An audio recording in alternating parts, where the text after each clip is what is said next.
other people can join. Yeah. Okay. So practice session is usually just when there's a couple people on and things haven't really gotten started yet. But Okay.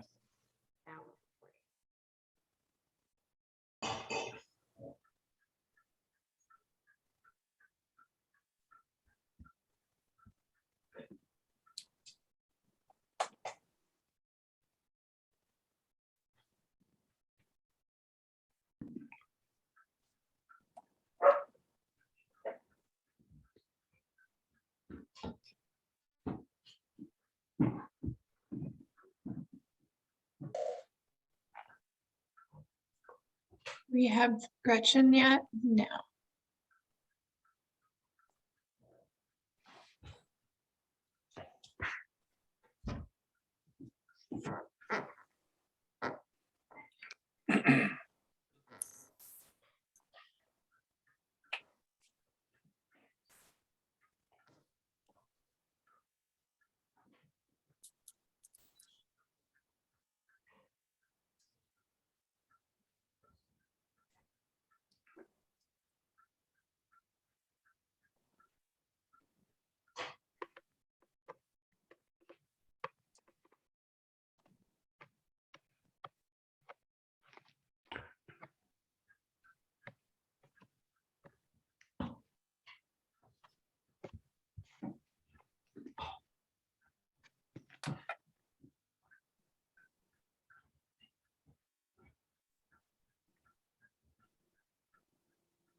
Did everybody have a nice Thanksgiving?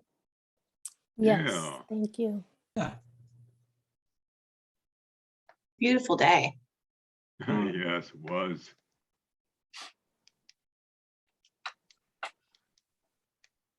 I was hoping to have a little more filler discussion. Apparently it's not gonna happen. I was too full after the meal, so. Yeah, we're still in our food comas. So when do we decide if there's another meeting in December? Does it just depend on what comes in between now and then? Yeah, what's or if left we over. can, yeah, what's left over? Does it look like there's going to be enough of us? Who's not gonna be here? I'm not. Steve was saying. Yeah. Wait, who else? So Steve, you won't be here. Who else? Anyone else? That's it. Okay. I mean, we haven't gotten any new applications in for a meeting on the 21st. So there'd be nothing new. It would only be things that we might be carrying over from this agenda.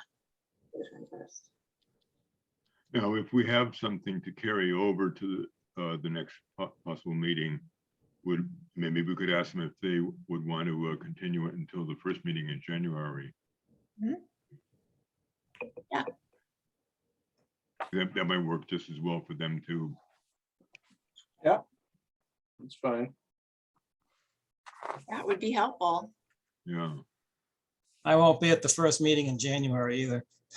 Oh, that was a sudden change. So why do you All want to be right. reappointed? What's that? Why do you want to be reappointed? All right, there's Listen. Gretchen. It looks good on my resume. Okay. All right, Looking Spring for is being fame and built. glory. Oops, yeah, sorry. that's all right. Bring this meeting to order. It's the December 7th, 2021 Newburyport Conservation Commission meeting taking place on the Zoom platform, and this meeting's being recorded. The first item on the agenda are the meeting minutes from November 16th. Do we have any comments? I had actually two small edits, but I don't know if I can I see? Oh, there they are. Really minor, but first line of page 2, I think Gretchen probably meant to say that Joe and Julia met with the applicant. just says meet now because it already happened. And there was one more. And then on page 3 at the bottom, I think it should say on the second line, work that was conducted without a permit. You just need the word was in there. Where is that again? The second one under Q Street. Oh, under second Q line- Street. the Okay. Second line, work that was conducted without a permit. Yes, good point.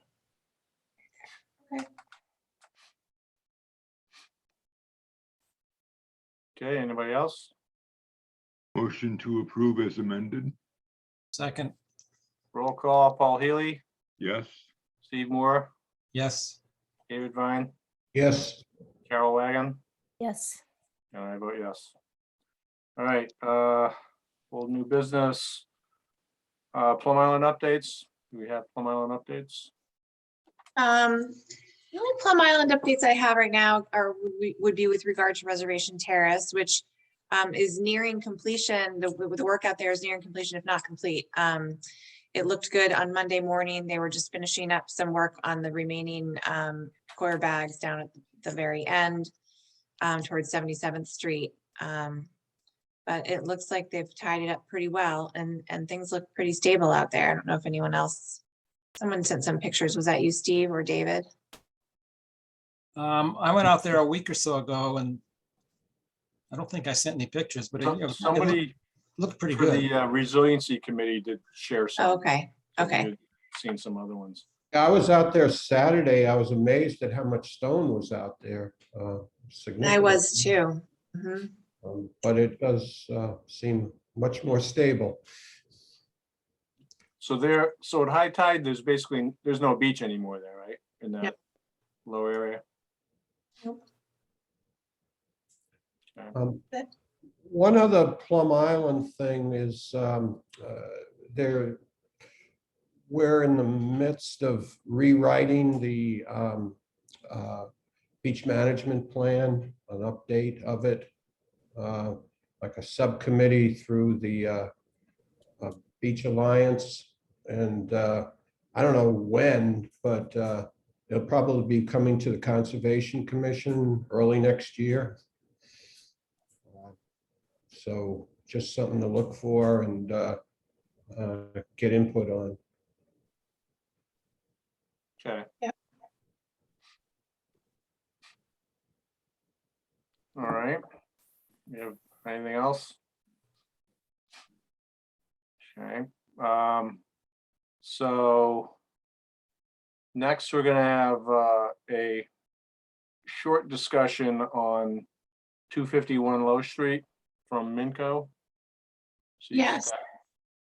Okay, so I'm going to promote Scott Cameron to a panelist.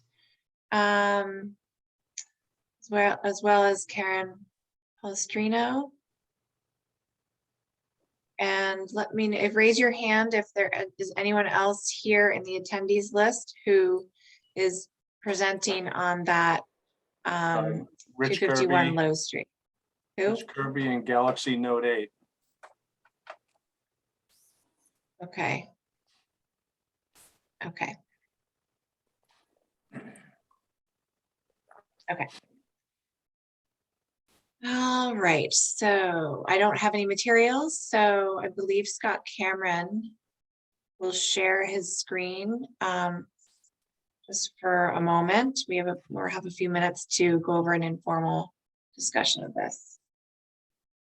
You guys can unmute yourselves. Callum Polistrano or Polistrino is. Yeah, has her is she hand up still there. over there? Okay, Yeah. I thought I moved her. All right. Julia, good evening. I did actually email you that color exhibit, but Oh. I'm happy to pull it up on my screen too. Okay, sorry, I must have already everything. left y'all. I have it handy if I Okay, just can't share thanks. screen. I must have missed that. Yes, so you can share your screen. Okay. Oop, it's saying I can't. Oh, really? All right.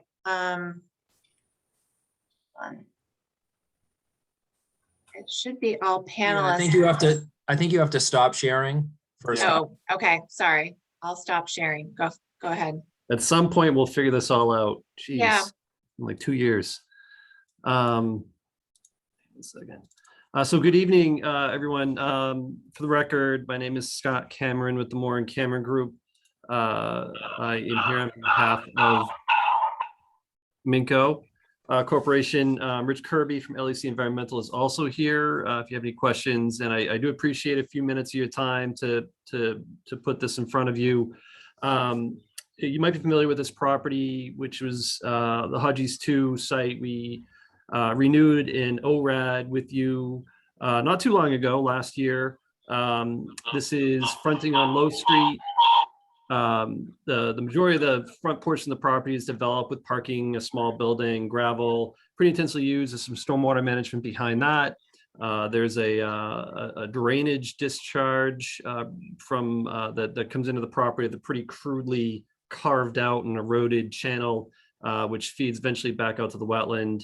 There's a mowed field in the back. Portions are upland and portions are wetland based on soils. Minco has now put under contract the abutting parcel, which is shown as 0 Low Street. It's a little under 22 acres, and Rich Kirby went out earlier this fall with a GPS unit and mapped out the approximate limits of the wetlands on the property to get a better feel for what we're dealing with. A lot of the upland portions are kind of bifurcated and situated to the rear of the parcel, but are relatively, they're nice. There's some nice upland and wetland resources on this 22-acre tract. And it kind of got us thinking of the entirety of the 2 parcels being around, a little under 33 acres. And the opportunity to maybe aggregate the 2 properties in some sort of collective development proposal where Minco's interest would be trying to redevelop the front portion of the property. And again, this area mostly developed or farm field. There is kind of this channel for the drainage that's chopped up, but some sort of a multi-family residential use in that front area where there is a need and a better utilization for that property.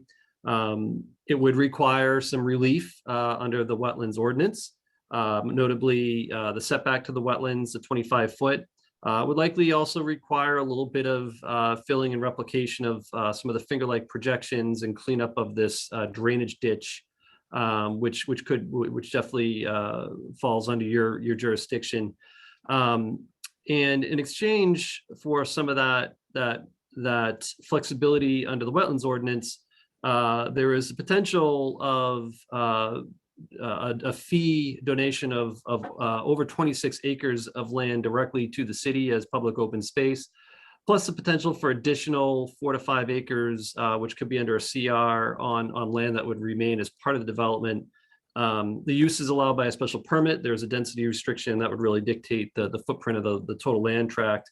And normally as a single property, we wouldn't be coming to you with this, but it happens to also abut against other existing open space that city owns, which I highlighted in green here. And in total, if you coupled all this up, this would be north of 220 acres of contiguous open space, which extends all the way down to Hale Street, fronts on Colby Farm Lane, and then this would have now frontage on Low Street. A few years back when I was before you with the UFP application on Hale Street, this is for the big addition they put off the back. We did ask, I believe it was the first variance request for a private private application, development application under the bylaw. The bylaw was still relatively new, 5 or 6 years ago. And as part of the granting of that relief to work within the 25-foot no disturb, UFP constructed the parking area on Hale Street, which provides access to kind of the southerly end of this open space land. And so we thought this would be a potential opportunity to add a significant portion of open space land and also the direct public access. And I will say it does look like there might be space here to create another small public parking area similar to what's on the southern end of it, directly off of Low Street. So we thought it would be a nice bookend to the open space area. And who knows in the future what other potential open space could be added to this. And notably too, the fields that are mowed now would be able to continue to do so, or could be restored back, whatever is of best interest to the city and the commission. So to keep it short, that's it. You know, we're hoping to get some initial reaction response from the board and see if this is something we want to continue to pursue forward with some concepts in a little more detail, in which we will be back before you in the form of some sort of an application. And thank you. And Rich is here, who can answer questions about the wetland systems, and I can answer any questions about the land and potential development. So, oh, go ahead, Steve. So that entire sort of backward L-shaped 26 acres you would donate to the city? Is that? Yes. Yep. And then some portion of the other lot would have a restriction on it, or? Yeah, so the white is just land that would be necessary to, you know, let's say it's a 60 unit apartment, right? Whatever it is, let's just throw a number out there. There's a density requirement under the zoning ordinance based on the land area, and it's a special permit use. So it would carve out the land area needed for that to meet zoning, and we would use what we would need for parking to support the facility or drainage, and then the potential to put that land in a CR or something to join with the open space would be there. It's wetland anyway, so there's not a whole lot you could do with it, but it would be nice to have the actual rights of access to it, and managing it with contiguous open space is a possibility. There's flexibility there, is what I'm saying. The portion that's in purple, the little stick that comes down, would that be used as part of the development or be part of the? Yeah, so we did meet with Andy Port and Julia last week and got some feedback from them as well. And part of what we talked about was, you know, if we just stick to the upland, the contiguous upland, okay, we can put a building up here and we can extend kind of a linear parking area back. It kind of gets far away from the building.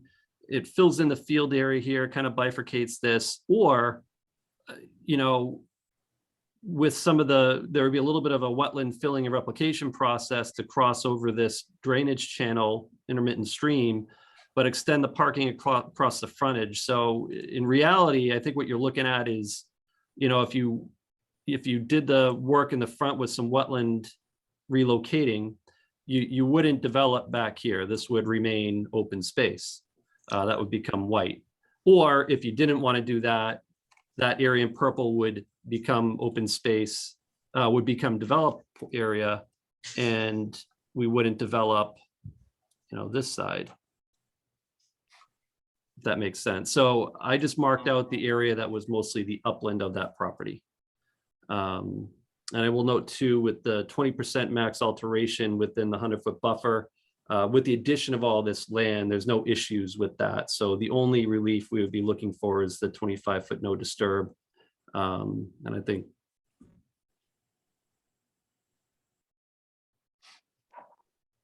Okay. Is there a problem that it looks like that whole area is zoned for business rather than residence?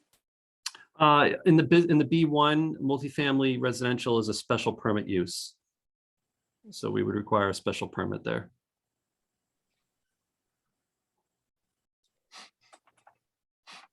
Would you incorporate Hodges into your building? That was going to be my next question. What happens to Hodges? I can't speak to that. I can't speak to that. Possibly a relocation at another project we have going on now by the train station. I don't know. Yeah. Sorry, that was snark. That wasn't. I get it. Newburyport has a fondness for ice cream stores. I know. Oh, yeah. Well, Yeah. given that this is the headwaters of the Little River and keeping this as open space would help with the flooding problems downstream in the industrial park, I could see this as being a good thing for the city. Yeah. Yeah, well, at least it wouldn't exacerbate what's going on down there. You're right. Where that purple piece juts out, and there's all that whitish shading. Is that, what's going on there in the residential area as far as what is out there? Is So it- the white is, as I said, it's mostly wetland now. It's not really highly usable land. It simply would be, I made the distinction between the blue and the white. The blue could be a fee donation, so the city would actually own the land. The white would be probably some sort of a CR protected, that would go with that, an easement, if you will. But again, for open space, public Okay, open the space. white doesn't represent any kind of upland of any sort. right? No. The wetlands are a little hard to see, but the purplish color here on the 251 low is more or less the upland area on that. And then the 0 low, there's uplands back in this area of the property and back up over here. So it's kind of, Okay, and there's a little bit of upland on the front here as well, we believe. I don't know if you can see the black line on your screen. It looks good. What would it be a normal thing to just just donate the land to the city with a CR in place? All the blue, or would it just, I'm losing track of how we do this in other areas. I suppose it could all be a CR as well. It doesn't have to be a fee donation. I think that with the CRs, it's more about who's assuming the management of it. Well, we do have an open space manager now, so I don't know who would hold the CR, but something that size, I would guess Essex County Greenbelt might consider it. But that's down the road. So I certainly have no issues with, at this point, what I see.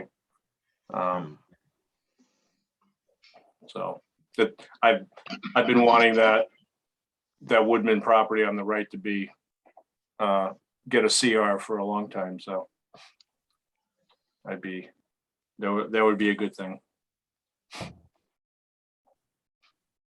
Does anyone have an objection to them crossing the drainage channel at the road adjacent to the roadway to create the parking area along the roadway, as opposed to having it stay out of that impact area and extend back into the sort of like finger of upland? Is there, either way, it would require a variance. But I think they need a direction in which to head. No, I I'd would be pref- okay if they went straight across the roadway. Yeah, I would prefer that versus having the parking extending down into Yeah. what would be Yeah. open space. yeah. That certainly makes more sense to me. And then that bit there can get added to the other white section. I don't have an issue with doing that. It might be helpful for access to the open space too, to have that piece. Yeah, and it might be easier for the residents who live there too. So I just want to clarify. So right now, does Minko own all of the area that's blue? No, they own 251 Low Street. So that's this kind of rectangular shape here. And they have the balance, Eleanor Woodman Trust, under contract to purchase. So right now we're exploring, we're kind of in that due diligence period. We're exploring options for that land to see if we can find any value for continuing forward with that purchase. Yeah, no, I'm like I said, I don't have an issue with that or taking, crossing that drainage area. I assume there's only water in that when it rains and comes off the parking lot and the roofs. Yeah, it was mapped as an intermittent stream, and I haven't been in there since last year when we were upping the ORAD, but it's pretty scoured at the end. It's a pretty sharp embankment. It drops probably 8 to 10 feet and it's kind of loose soil. You know, the water, you can see the water from the drainage outfall just kind of rips through there. And then it kind of settles out as it gets back into the wetland. You know, you can see the flow gets more laminar and spread out. Yeah, I think the only restriction we might put on you is to make sure that drainage doesn't do damage downstream, that it's slowed down and contained in some manner. Yeah, I admit I need to do a little more investigation as to upstream of that. It could also be that it is simply drainage, it might be an upgradient channel. So we're still doing a little more investigation on that and the point of origination. I believe there's a whole bunch of water storage underneath the parking lot there in the former Kmart. And maybe that's not working if you're getting that kind of flow there. Yeah, it's possible, but no, it looks fine to me at this point. I'm good with it. Yep. Okay, I do appreciate your time, and hopefully we're back before you soon with the makings of a proposal. Okay, very good. Very good. Thanks, Thank you so Scott. much. Thank you. Have a great night. Joe. All right, on to certificates of compliance, etc. First one is Jordy Vining, 22 Merrimack Street, request for a certificate of compliance. Yes. Okay, let me find Jordy here. Hold on a sec to get back to my list of attendees. All right, Jordy, I'm gonna promote you to a panelist. Oops, I missed. Hold on. And it looks like we also probably need Russell. I'm gonna promote Russell to a panelist. If there's anyone else for this project who is part of the presentation, could you raise your hand and I will promote you? Otherwise, I think that will cover it. Okay. Great. So Jordy, I've got the notice of intent. I've got the request for certificate of compliance up here. And if you want to just give like a brief summary of, how the project went and what was left over and et cetera, and let me know if you want me to show any of the plans. Okay, sounds good. Can everyone hear me? Yes. I can pass the baton to our consultant at GEI, Russell, in just a minute or two, but this is the basic situation is, as you'll remember, we did the first phase of the Bulkhead rehabilitation project a good number of years ago, something around 2014, and we decided to break it up into phases because of what the financial resources were available for that project.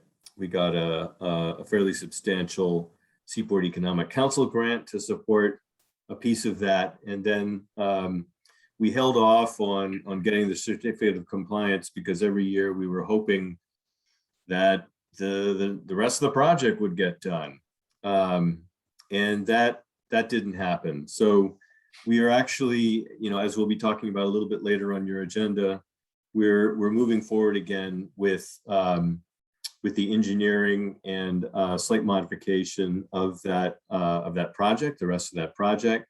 But we wanted to come back to this sort of missing element to close the loop of the certificate of compliance for the previous work, which was focused on the fish pier where the harbor master office is, which back at the time was the worst section of the central waterfront bulkhead, as well as at the western run, the western side of the bulkhead, to the west of the embayment, over in the direction of the restaurant, the Tuscan Grill restaurant. That project went off pretty well, and we're trying to move forward now to essentially complete that. So maybe I'll turn it over to Russ and see if he has anything else to add before we see if you have any questions on that.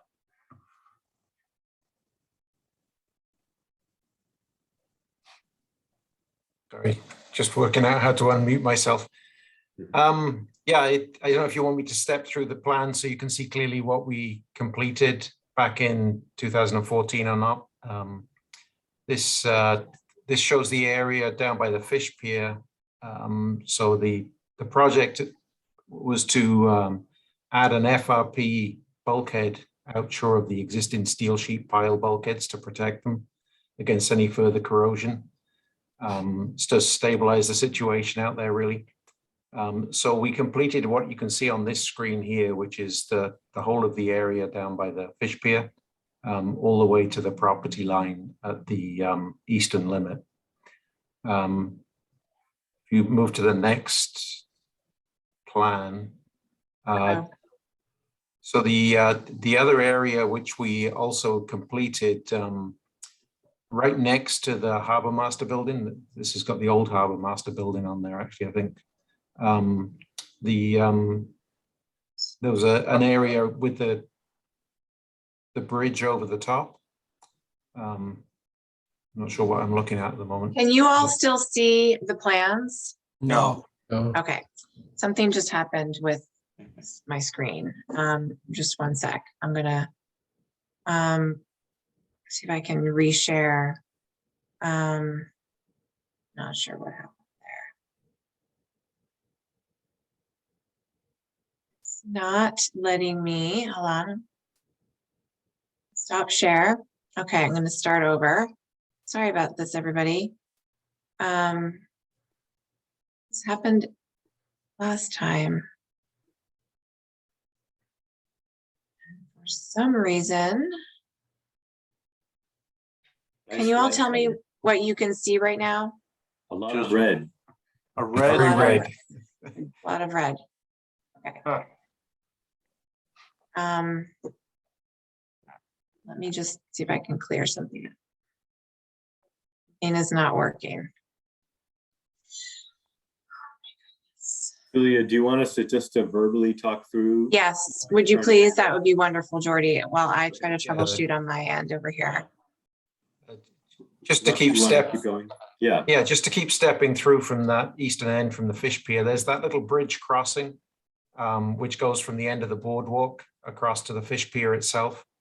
There's a little portion of the boardwalk, which is actually like a bridge structure over a large outfall.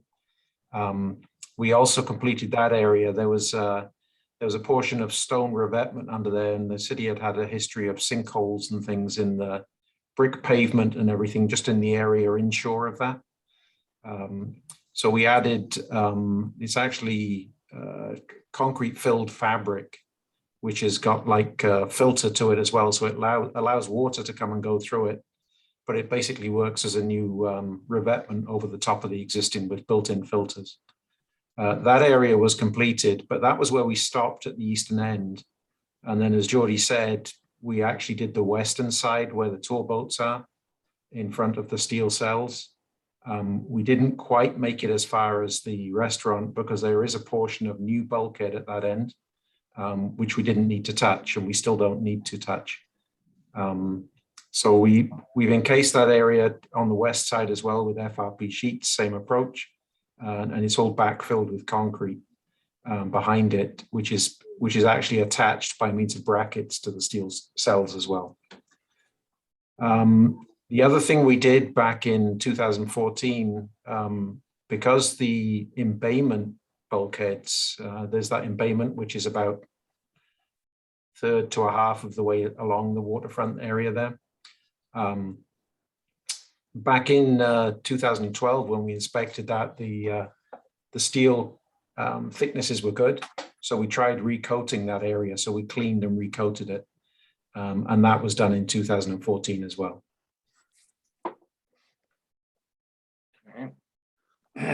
So is the boardwalk from the embayment going east to the Harbor Masters, has that not been done or has it? That's correct, Steve. Correct. That's been done. That is the stretch that has not yet been done. Okay, and that's not in the plan we're going to talk about later. That is in the plan we're talking about later, yeah. Okay. That's just not for this certificate of compliance, which was for the 2014 work. Okay.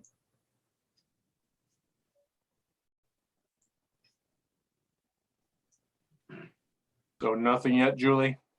I don't know what's happening with the system. Can you tell me what you guys can see right now?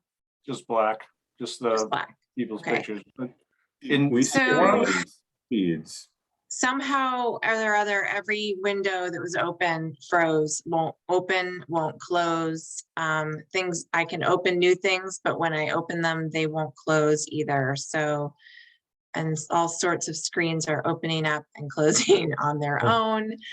And Zoom, I have no control. I can't find any of my Zoom controls at all. I can see Jordy right now. It's a tiny icon, that's it. So what I'm wondering is If if, you log out, everybody gets lost and has to come back Uh, in. I was gonna say we didn't one time. Julie's machine did crash. it did this And we before. stayed here and she came back in Okay. Yep. after. So here's what I'm gonna leave the webinar and I'm going to log back in and see if I can restart it from my system while you all stay on, okay? Okay. All We'll right, so keep go into a, talking. we can talk or we can gonna go into a break, either way. Joe, I'm assigning you as the new host, okay? Be careful what you do. Okay, I'm the new host. Well, we could vote on this if we were so inclined. Yeah, we can. We Yeah. are, I guess we are still recording, so, okay, we Yeah. can do that. Yeah, 'cause it sounds like everything that was done under that previous order is done according to the order. And we're just saying that that is done, but there was a section XYZ that was not done and will not be done under that old number. Okay. Yeah, That doesn't sound like a motion to me, but, I'll make a motion to do that. well, that sounds like one. Second, All right, roll call, Paul Healy, Yes? Steve Moore, yes. Dan Warshaw, Yes. David Vine, yes, Carol Wagon, Yes, and I say yes. Okay, thank you. Hi, Dan. Didn't say hi to you yet. Hi, Joe. Thank you. So at this point, we'll wait for Julie because, wait, can I demote somebody? Can I get rid of you, Jordy? I don't even know how to do that.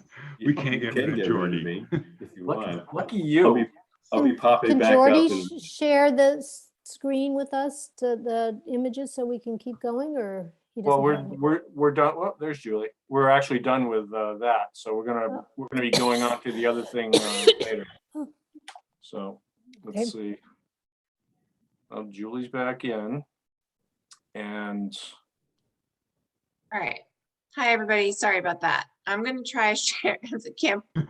Hopefully that won't happen again.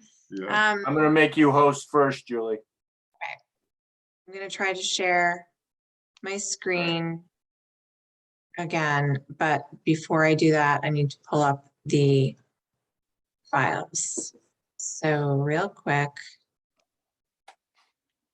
get to Central Waterfront. Actually, Julie, we voted on it. We're all. You did. we're done. yeah. Wow, you guys are awesome. Can we keep doing that kind of thing? Well, you can just run out and we'll discuss evergreen. Perfect. Okay, good. So you voted to approve the COC? Yes. Right. Okay, excellent. All right, well then in that case, let me just see if I can find the agenda. evergreen. Yep, and we're on to Evergreen. Okay. Hold on a sec.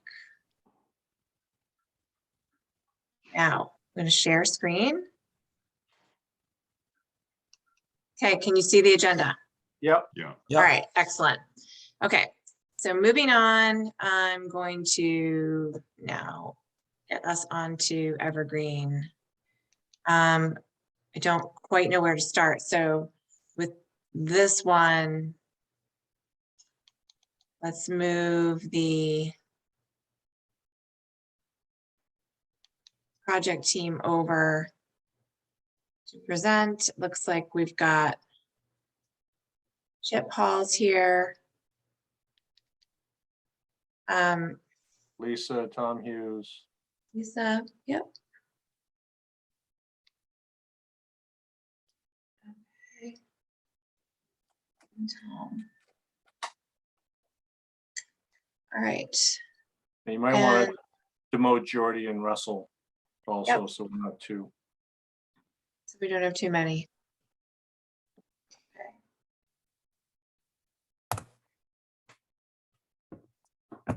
They'll be back. They'll be back.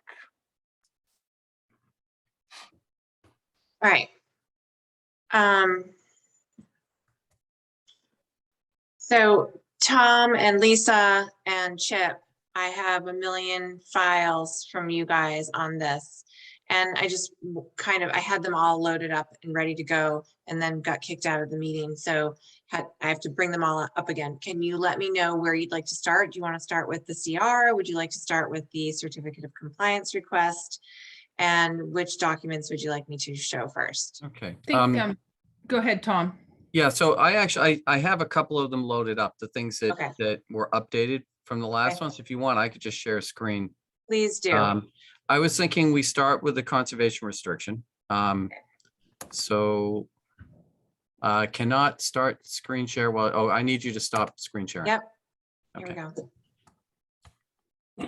Okay.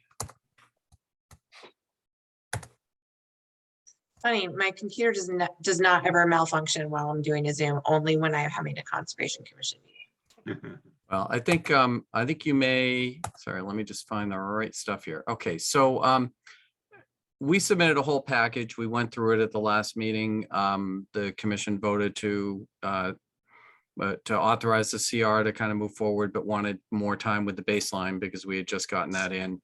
And we also submitted the COC request, and Julie has done some review of that. One of the items that came up in Julie's review were some minor comments on the baseline report, and we also wanted to run a clean baseline field report.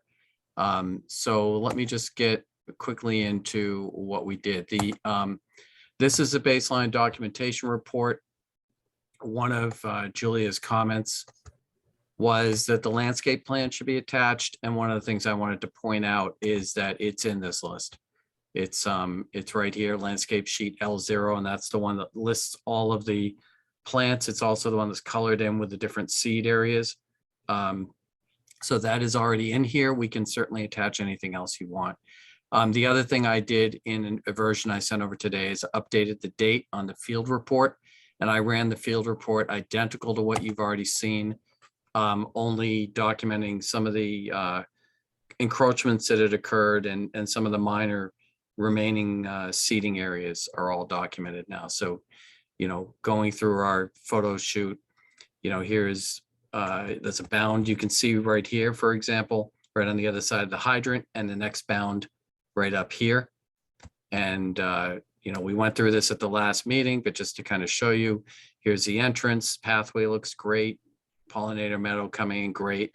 Here's another area, you know, bound to bound, and you follow it along. And we basically had to patch a little bit of area that was lawn here and convert it back over to pollinator. So that's all been done. So all of these were run. I had a couple misentries in terms of the words yes or no in my field run, and I sent Julia a corrected version. I sent her the raw one right from the field this morning. And I had taken some pictures of, so for example, let me get to one of those.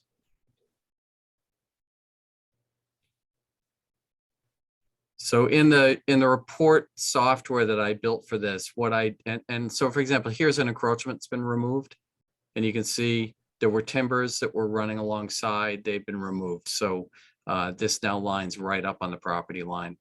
And again, here, you can see where, you know, it now lines right up with the property line. So we've done an awful lot of work just to deal with these sort of minor little sort of fine sandpaper type things. And then some of the optional things, I took a picture of each of the educational signs, and my default answer in my software is the word yes for this. Is there an issue or encroachment? So I hadn't toggled that off. So I fixed that in this report. So all of those are good.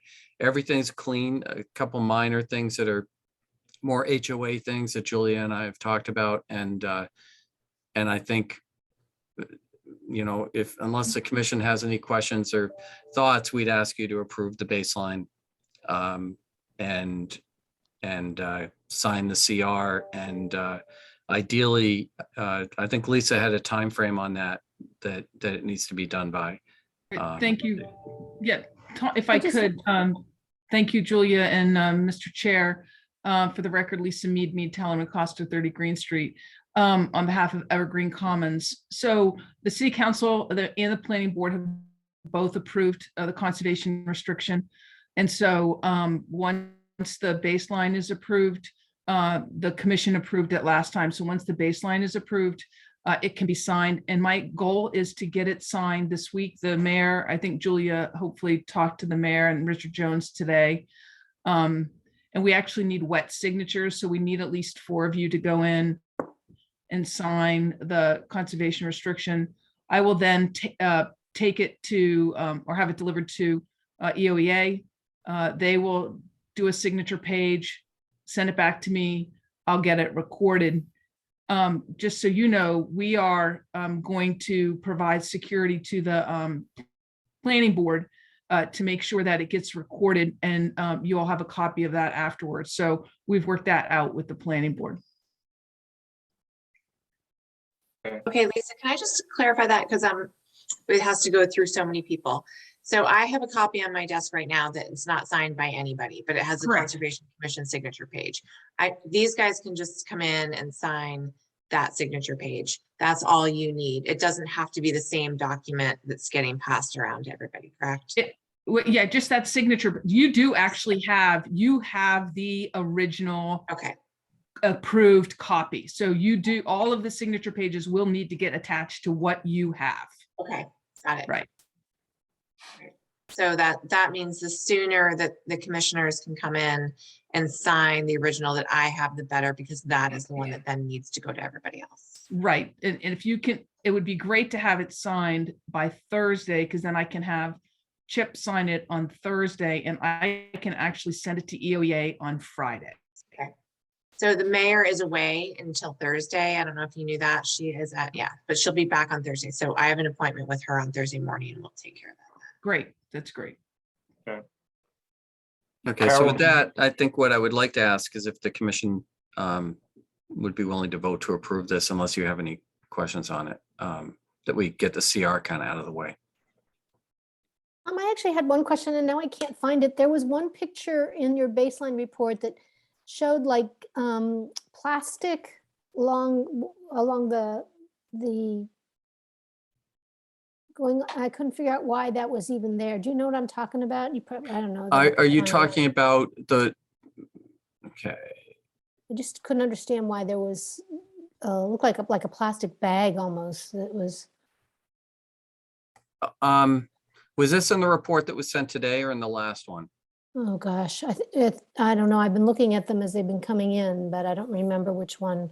Yeah, so there were no encroachments like that this It time. wasn't I an think encroachment. It was just kind of a shot of one of the somewhere along the route there, and I just was confused why there would be some. there are like some maybe So, like, this.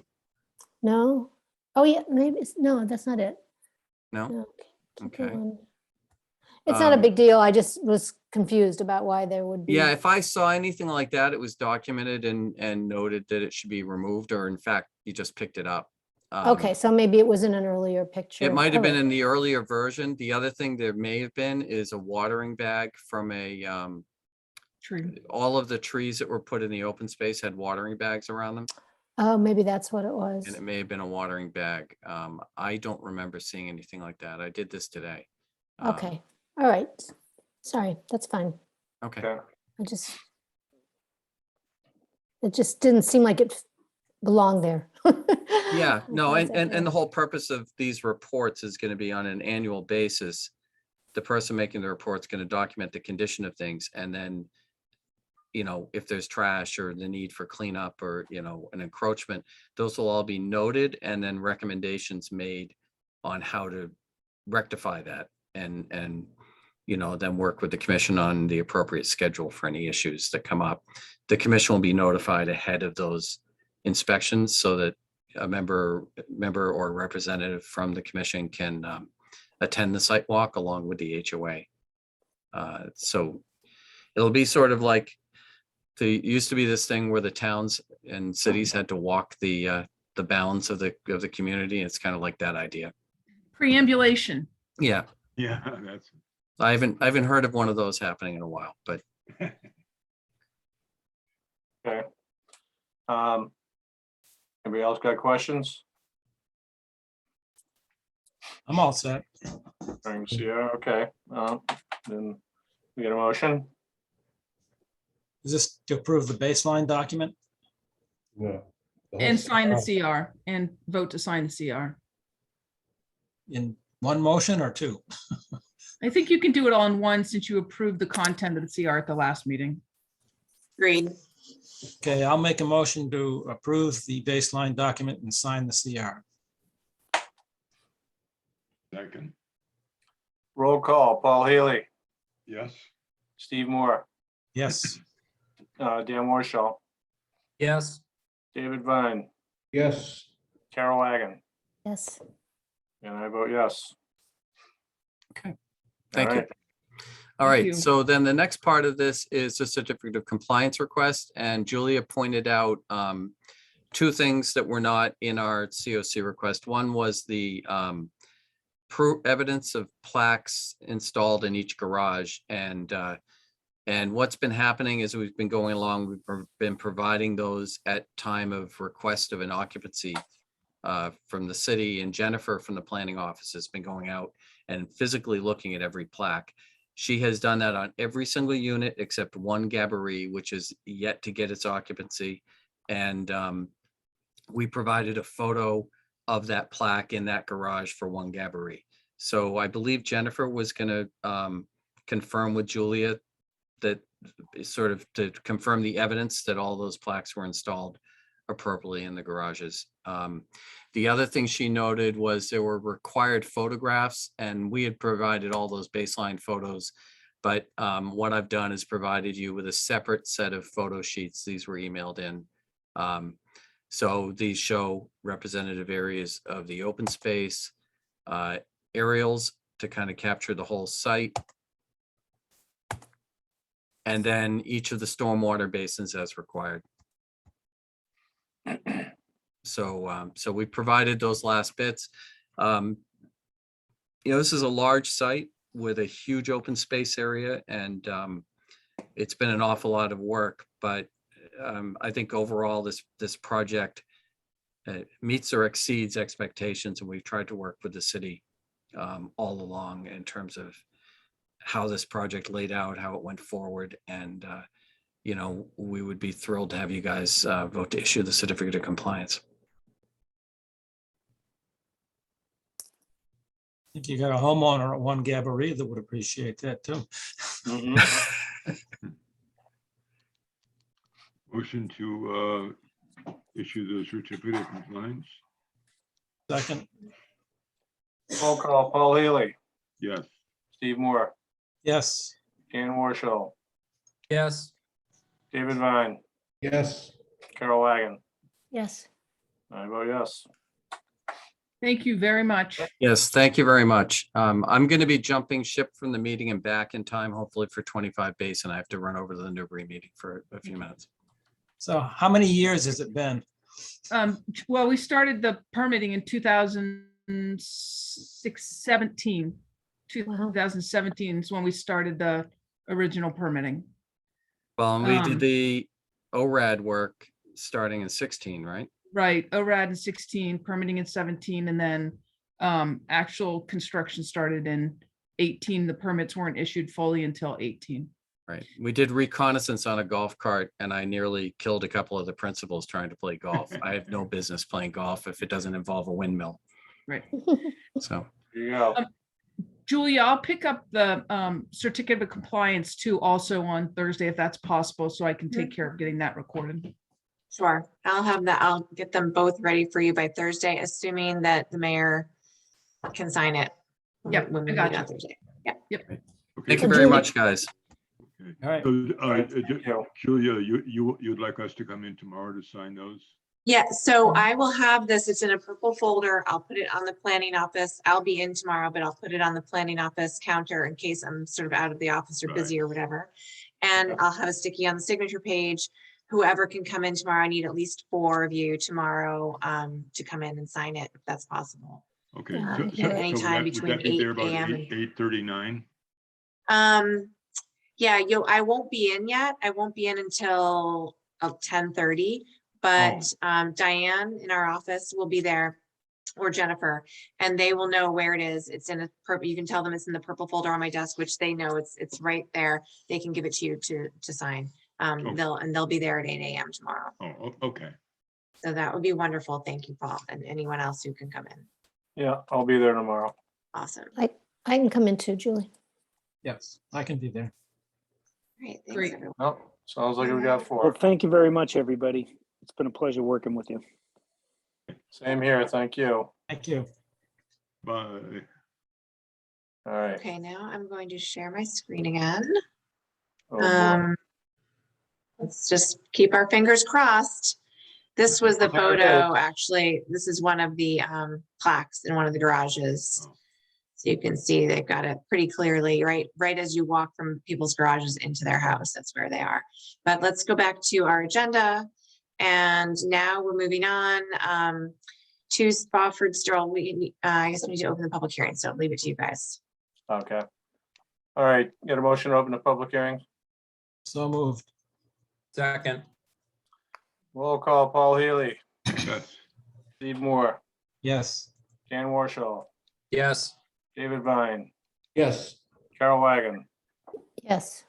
I vote yes. First item is to Lorraine and Michael Riley, to Spofford Street. Minute order of conditions, and they requested a continuance. Yes, they did. And I believe Tom has already exited, but I mean, it's up to you all in terms of whether or not you want to continue to the next meeting. I would recommend pushing it beyond that, given that this extends back until since June that we've been continuing this with no new information. Okay, so maybe the first meeting in January Yeah. at least. Yeah, at least. All right, well, why don't we go Is to there any that? reason not to just take it off the agenda and put the onus on them to bring it back rather Yep. than continuing it each time? That is your option. Yeah. I mean, no, Tom's okay. not here to explain why they. Actually- need- Oh, you are. Tom Actually, is you here. know, so Newbury was fast. So if we're talking about the continuation for Lorraine and Michael Riley, so we had to update the site plan, and then the landscape architect had to update the landscape architectural plan. And the first cut at updating the landscape architectural plan didn't line up with the site plan changes that we had to make to get the numbers to work. And we just got the revised landscape architectural plan. I'm waiting on Millennium to confirm, but we fully expect to be ready at the next meeting. So if that's going to be January, then that's January. Well, I guess we can Yeah. do it till the 21st too, because we don't know whether we're, Yeah, if you Yeah. do it to the 21st and then you cancel that meeting, it by default would continue to the next. The reason not to take us off the agenda is we've published a legal notice and notified Right. abutters, and if we have to get back on the agenda, we would have to do that again. Right. So if we can continue to a date certain, our preference is the next meeting, whether that happens December 21st or January, whatever. well, there's only one other item aside from Geordie's, that the 25 Basin Street, is that one going to be continued as well? So our intent with that one, it's going to zoning on the 28th, was to come in, introduce the project, go through any questions, try to answer what we can tonight, and then if it seems like it's all sort of answerable stuff and everything, we would just continue the meeting after zoning and work on any additional information we need to get you between now and then. If there were significant issues that we felt we needed to work out, then the meeting on the 21st would probably be helpful. So I But mean, conceivably, this would get pushed out to the 6th anyway, is what you're saying? I'm right, just that's our trying to get a plan. sense of- Right, our plan was Yeah. just to jump to the 20th, because what we want to do is come to you, figure out what the issues are, make sure there's nothing that's going to change the zoning plans, and then go to zoning, make sure there's nothing there that's going to change the conservation plans, and then come back to conservation and close. Yeah, So on the- that's, so that would mean coming back in January on 25 days. I mean, I personally would just as soon not have the meeting before Christmas because of the Rileys and considering how long this thing is dragged out. No, that's fine too. That's fine with me. And Well, for right now, why don't I ask you to continue to the 21st with the full understanding that if it's the only agenda item that you're likely to cancel that meeting. Yeah, but I guess what we're saying, Tom, is we already know that it's, well, we don't know. We don't know. How for sure. about don't know we what's happening. can we table this to after Yes. 25 Basin? Yeah. And then we'll continue to whatever meeting 25 Basin goes to. Does that work? I can do that. Okay. You can do that. All right, then we will head on to the next agenda item, which is Jordy Vining again. The report Office of Planning Development, 22 Merrimack Street, Central Waterfront. No offense, but Julie, can you demote Lisa and Tom, please? Yes, I can. Okay, sorry, let's see here.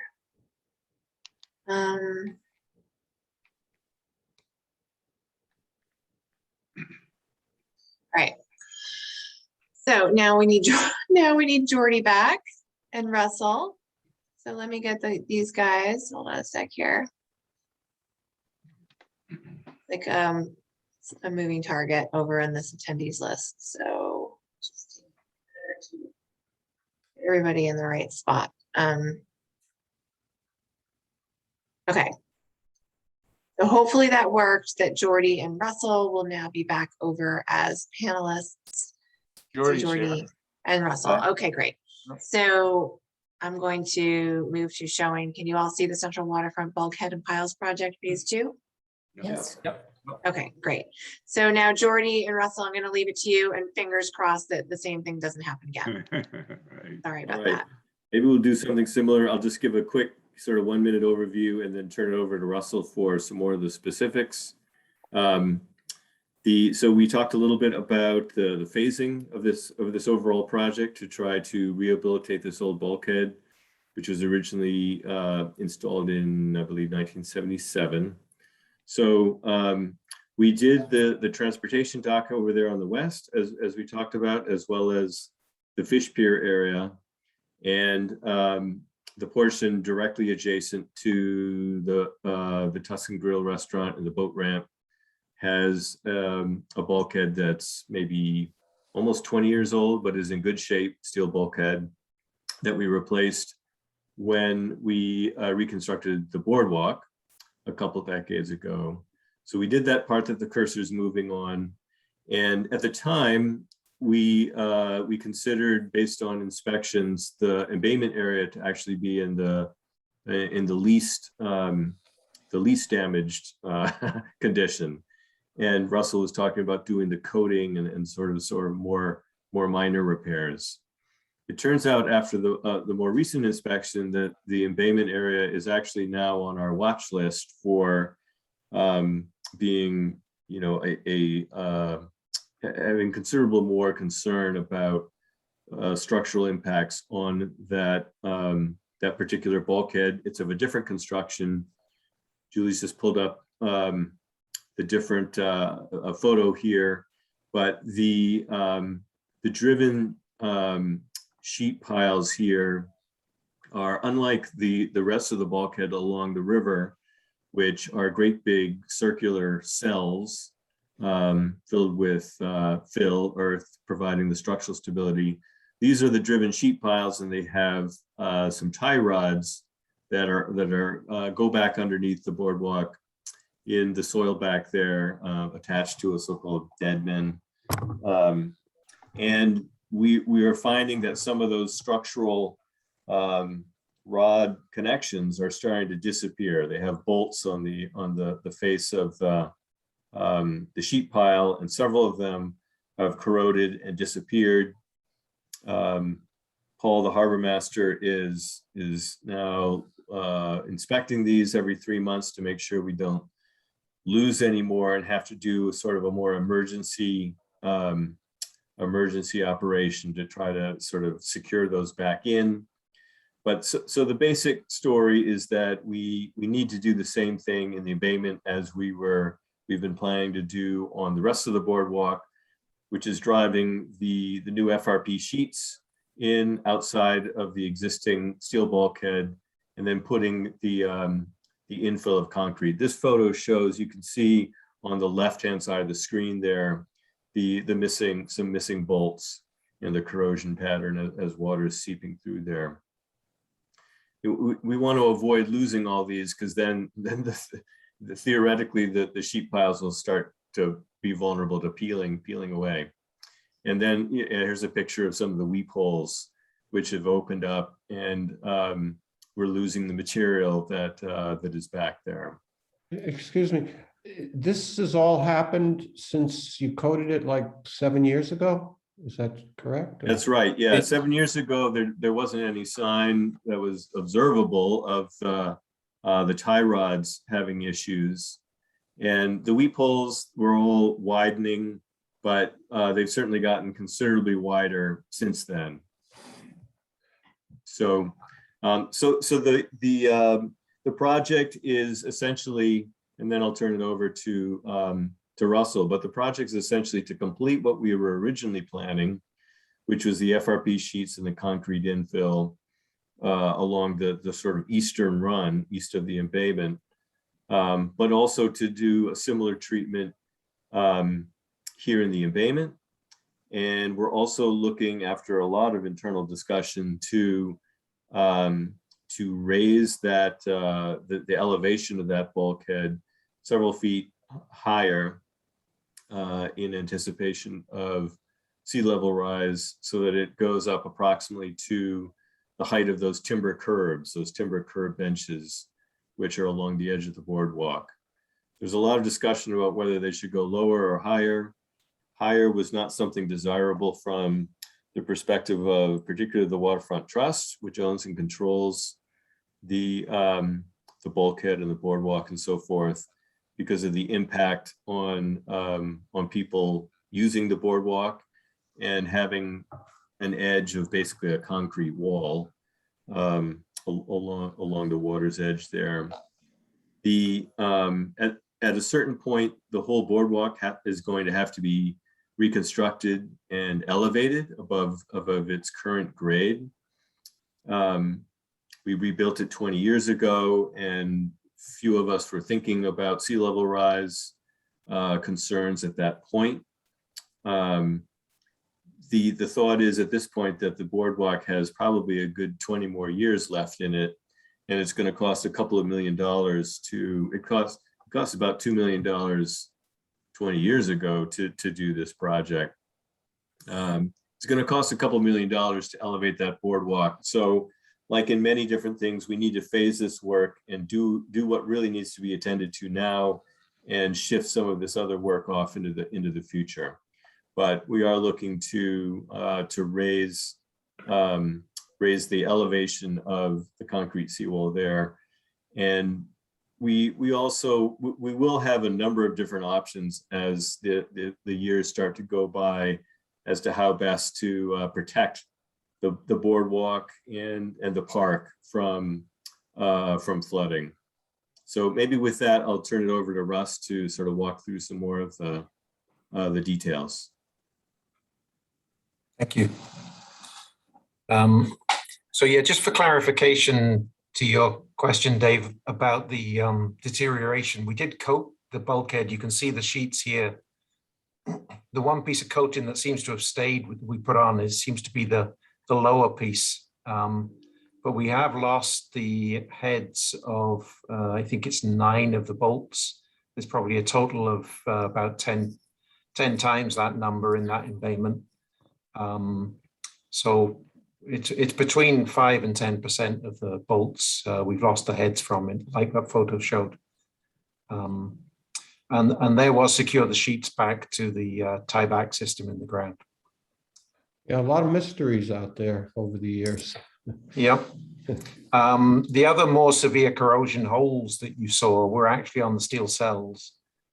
So that's just been ongoing since the project in 2014, from the inspection then. Although they look pretty shocking, and they will continue to get worse if nothing is done, because we're sort of at or around water level and there's about 20 feet of water there. It's not actually in the highest stress area on those cells. So there's plenty of steel left, provided we can stop that corrosion from going any further now. If we can hop to the first proper plan there, thank you. So on that plan, this is at the extreme eastern end of the project. I hope I'm not confusing everyone. We flipped all the drawings upside down, as it were. The reason for that is just so when we draw elevations and things, you're looking at it as if you were looking at it from the water. So on the left-hand end of that drawing is the area that has the bridge over the top, which links across to the fish pier. Yeah, just there. And that area just going to the right of that, across to the first circle. That area, yeah, not the circle itself, but the area just to the left of that circle, that was all completed back in 2014. That's where we put that fabric, concrete filled fabric, underneath the bridge to protect the revetment slope that was underneath the bridge there. That dark shaded line around it was where we actually put concrete around as a facing, because we couldn't use FRP sheets under there because we're underneath the bridge. We obviously can't drive sheets without taking the bridge off, and also the revetment was in the way. We just did conventional formwork under there back in 2014 and encased that area, but it only goes as far as the outshore face of the water, literally where that dark black line ends on the right-hand side. So these are the cells that Jody was talking about. All the way through the project there, they're continuous, they've got the full circles, and then there's the little linking pieces in between. And the boardwalk sits on top of fill, which is placed inside those cells. And there's like concrete sonotube type foundations, which are placed into that fill. And that's what the boardwalk actually sits on. When you look from the water's edge, there's a existing concrete cap right along the water's edge there to give it the straight line along the edge of the boardwalk. So if we hop to the next plan, and that just shows you the cells continuing. So you've got the circles again continuing all the way through, and then you can just see on the right-hand end of this, we're just getting to where the embayment is. So you can see the last cell there, the last circle, and it wraps the corner going back into the embayment. And there's a riveted piece that makes the connection between that cell and the other style of construction that Geordie was talking about for the normal bulkhead in the embayment. If you just hop to the next. So this shows the embayment area. The bulkheads in this area have a tieback system. It's all buried below ground, so you wouldn't know it's there from as far as when you're walking on the top side. But there's concrete dead men there, tie rods in the ground, and it all relies on those bolts that we're missing a few of now on the bulkhead.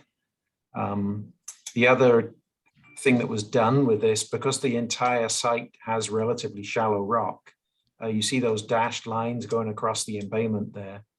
There's actually a grid of steel beams which are on the mud line, or just below the mud line there, which actually act as props for the bottom of those steel sheets, to support the bottom edge of the steel sheets, because the sheets couldn't be driven into the ground far enough because of the rock.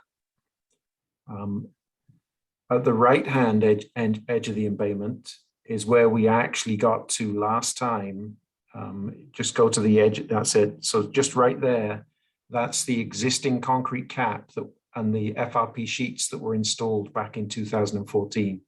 So that's where we got to as a project. It came from that western side and wrapped that corner back into the first part of the embayment. If you go to the next sheet.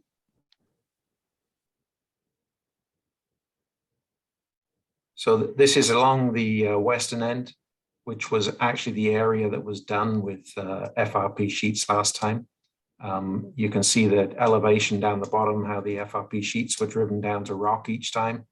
But all of that was done just as we've described earlier on, FRP sheets driven attached back to the steel cells with steel brackets, and then the void behind was filled with concrete. So if we hop down again. So what we're proposing this time, is that I can't see the title on the plan. I think that's yeah, that's just the existing. Perhaps you can just skip past that. That's just showing the profile of the rock and everything along the riverbed there. Again, if we just skip past that one, this is just existing elevations.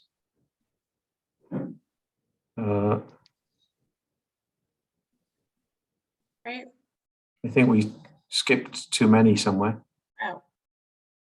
Or I skipped something anyway. This one, this one. This one. Don't- Going in sequence, so maybe further down. Sure. I'm not sure where you. What are you looking to show us? And I'll see if I can. Yeah, I got it. I got to the sections too soon. That was all. Go further okay. down. Sorry, Julia. I was heading for the proposed plans. Okay. I didn't want to talk for too long, but That's all right. Is it? so it's You can, your section's sheet? probably at the end. yep, CP 101. You're on the right page. Oh, Right there. CP 101. Here we go. Right. All So right. what that's showing is the proposed plan at the top. Mhm. And it doesn't look like much on the plan, but you can see the line of FRP sheets and a new concrete cap along the water's edge there. So those sheets get driven past the edge of the existing concrete cap, so we don't have to touch the boardwalk at all. They're driven as close as we can get to that concrete cap and still get the end of a pump pipe down into the space so we can place concrete. Down at the bottom, you see the elevation that it would look like from the water with the FRP sheets driven down. And we'll drive them all as deep as we can get them, but we have to step the profile along the bottom like it shows here, just because the rock actually is very, very shallow right at the left-hand end, and it gets gradually deeper as you go down into the river and as you head to the west. So we also, as part of this, just to point out, we are actually replacing all of the mooring piles for the floats as well. We need to take the existing ones out because they're in the way, but they've also got a lot of corrosion damage on those existing mooring piles. They're steel piles, and I think they've been repaired several times in the past by welding pieces onto the outside. So most of those have severe section loss on them already as far as the steel is concerned. So we'll just replace them with new ones as part of this project. So if you hop down to the next, and again, it's just more of the same as you head along here. So you see the concrete cap on the edge there with the FRP sheets and the elevation down below with the new mooring piles, the dark gray FRP sheets and the concrete cap along the top edge. So do you have to put in bolts and deadmans to keep this thing supported? Yeah, so what we'll do is we'll actually weld brackets onto the steel cells. So we'll do that above the water line, obviously, because we're not going to be using divers to do this. But we'll weld brackets onto that, and then what we can do is we can attach a beam, continuous beam, to those brackets, and that will all be hidden away behind the FRP sheet piles. It's just exactly the same as we did the first go around. back in 2014. So the only evidence of that beam is that you'll see the heads of stainless steel bolts we're using this time to give the added corrosion life because we're using FRP sheets. So all you see on the outside is a stainless steel washer and the stainless steel head of the bolt. And how will you tie the bottom of it in? It gets driven down into the mud line. So because we can't drive it very far, when we actually come to place the concrete in there, we place the concrete in lifts. So we don't build too much pressure in it any one go. So you pour, 5 or 6 feet of concrete, let it harden, come back and add another 5 or 6 feet, let it harden and so on to fill that space completely. So you what you didn't get- have what- any more trouble driving the fiberglass sheets than they actually went down as far as the steel sheets? We did drive them to refusal. We managed to install them. I don't know about as far as the steel sheets. I think from the pile records, I'm going from memory now. We weren't quite as far down as the steel cells. But really the goal was to get enough embedment to make sure that we were fully anchored at the bottom for placing that concrete. It's good. If we hop to the next plan, please.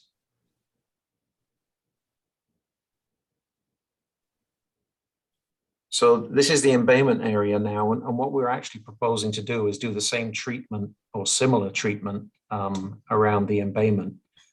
It's actually closer to what we did at the fish pier the first go around, because the fish pier was conventional sheet piles with tiebacks.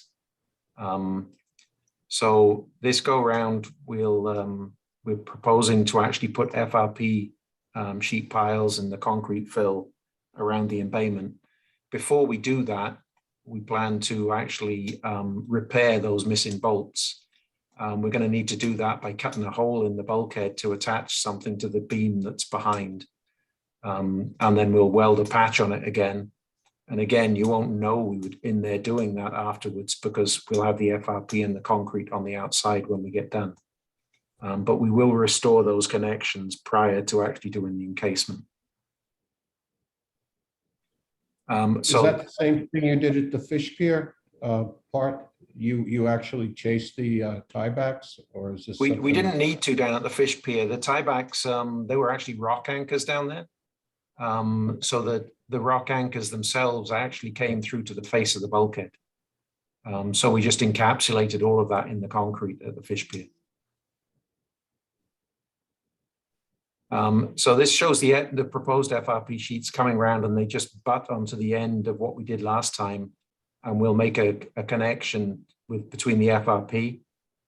It'll probably need to be a bolted connection just to be able to join the two together. But all it'll be is like a seam between, so that we can actually backfill everything with concrete again. That'll butt onto the end of the work that was done previously. And the concrete cap will come round and butt onto the end of what was done previously. So if we hop to the next one. Before I go there, actually, I'm going to drop down. Can we drop down to the sections, Julia? Because what I'd like to explain is what we're doing with the cap and the raising the cap elevation. So if you can, can you zoom at all on the Sure. screen, maybe? Yep. So Where do you want me go to the- zoom? Go zoom to the bottom left to detail D.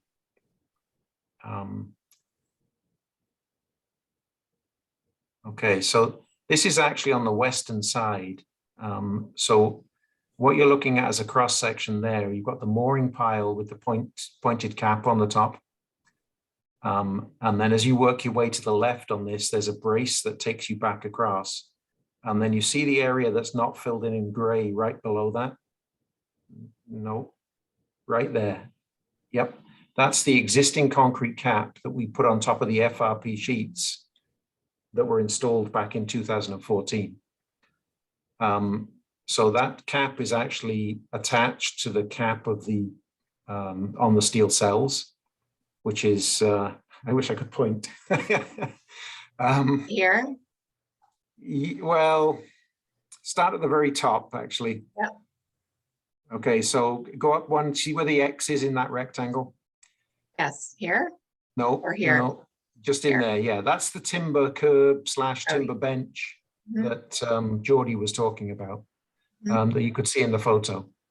So when you walk along the top side of the boardwalk today, you have all of those big timber blocks that you can sit on.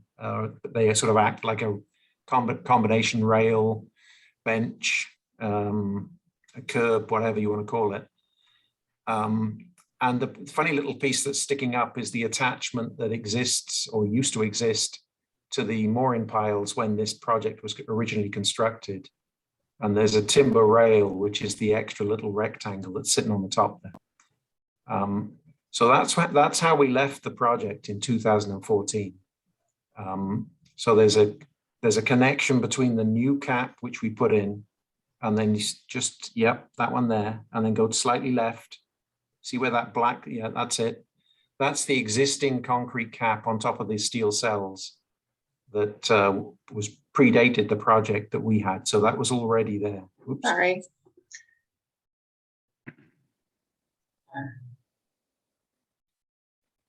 So the reason for zooming on that was just to show you what we would have done until we got into a discussion about sea level rise. The western side of this wouldn't be in this project, except what we're proposing to do this time is raise that cap so that we see the gray rectangle there. We're going to dowel into the top of the existing cap. We'll drill holes into it, use epoxy adhesive to put reinforcing steel in there. And we're going to connect a new piece of concrete that's going to come to the same level as that existing timber curb slash bench.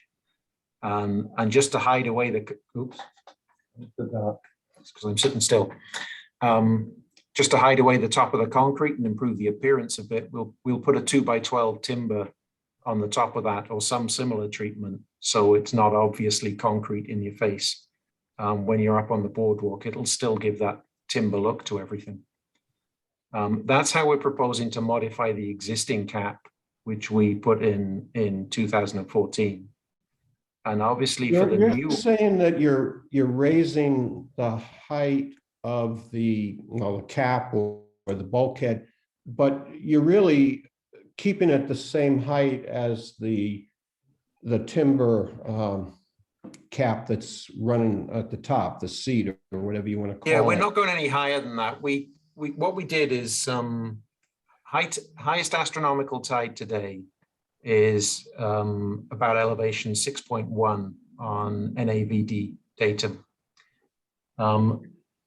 We started looking at this, the conventional way with sea level rise and everything. Everyone wants you to look at, project year 2070. So about 50 years out. What we talked about with the city when we were having the discussions is that the boardwalk itself has probably only got a life of 15, 20 years left. And at that stage, the entire boardwalk is going to need to get raised, because if you project sea level rise forward about 20 years to 2040, highest astronomical tide is going to be at the timber decking elevation. Okay, so it's at the highest astronomical tide in 2040. If you use the extreme sea level projection, is about elevation 8.3, which is almost exactly the same as the existing walking surface for the boardwalk. So what that would mean is, if the boardwalk truly has a life of 20 years left in it, you'd get to the point where you're going to have nuisance flooding of the boardwalk just from wave action and things. Because if you do get those highest astronomical tides, the still water elevation is the same as the boardwalk. So any wave will be breaking across the boardwalk like it was a beach. I know there's not big waves in the river, but it doesn't take much of a wave to, go a fair distance inshore on a flat surface like that. So the logic was we would start the process of dealing with sea level rise, and also deal with that nuisance flooding problem that would come sometime in the next 20 years by raising the concrete to the level of that timber bench. And that was really a compromise, because what that does is it deals with the nuisance flooding, but doesn't really necessarily deal with a sea level rise elevation for 2070. Because at that point, the boardwalk will be underwater. And at that point, there's multiple other flooding paths that need to actually get dealt with to prevent flooding of this area. But it was an easy change to incorporate, and it seemed to make a lot of sense to incorporate something to extend the life of everything out there. Yeah, I'm just having a hard time visualizing the difference in this between the timber cap there and this concrete one, considering it's not any higher. I mean, so the timber cap is totally open but underneath, and it's not continuous. it's not continuous. Okay, and that's the Yeah, difference. They're short blocks, and they actually sit on even smaller blocks underneath them to raise them That's off right. the boardwalk. Yeah, so So it's not doing the other. yeah, it's not going to do anything to stop the water coming through underneath and between. Yeah. Okay. That sounds very logical. As far as where you have the brace coming now, that's catching the fender pile or the mooring pile. Yeah. Did you consider taking that up higher so that under different circumstances, high water circumstances, the floats and so forth wouldn't be restricted? We certainly could take it higher. There's nothing to stop us going a little higher, but you can see the real constraints on the pile itself.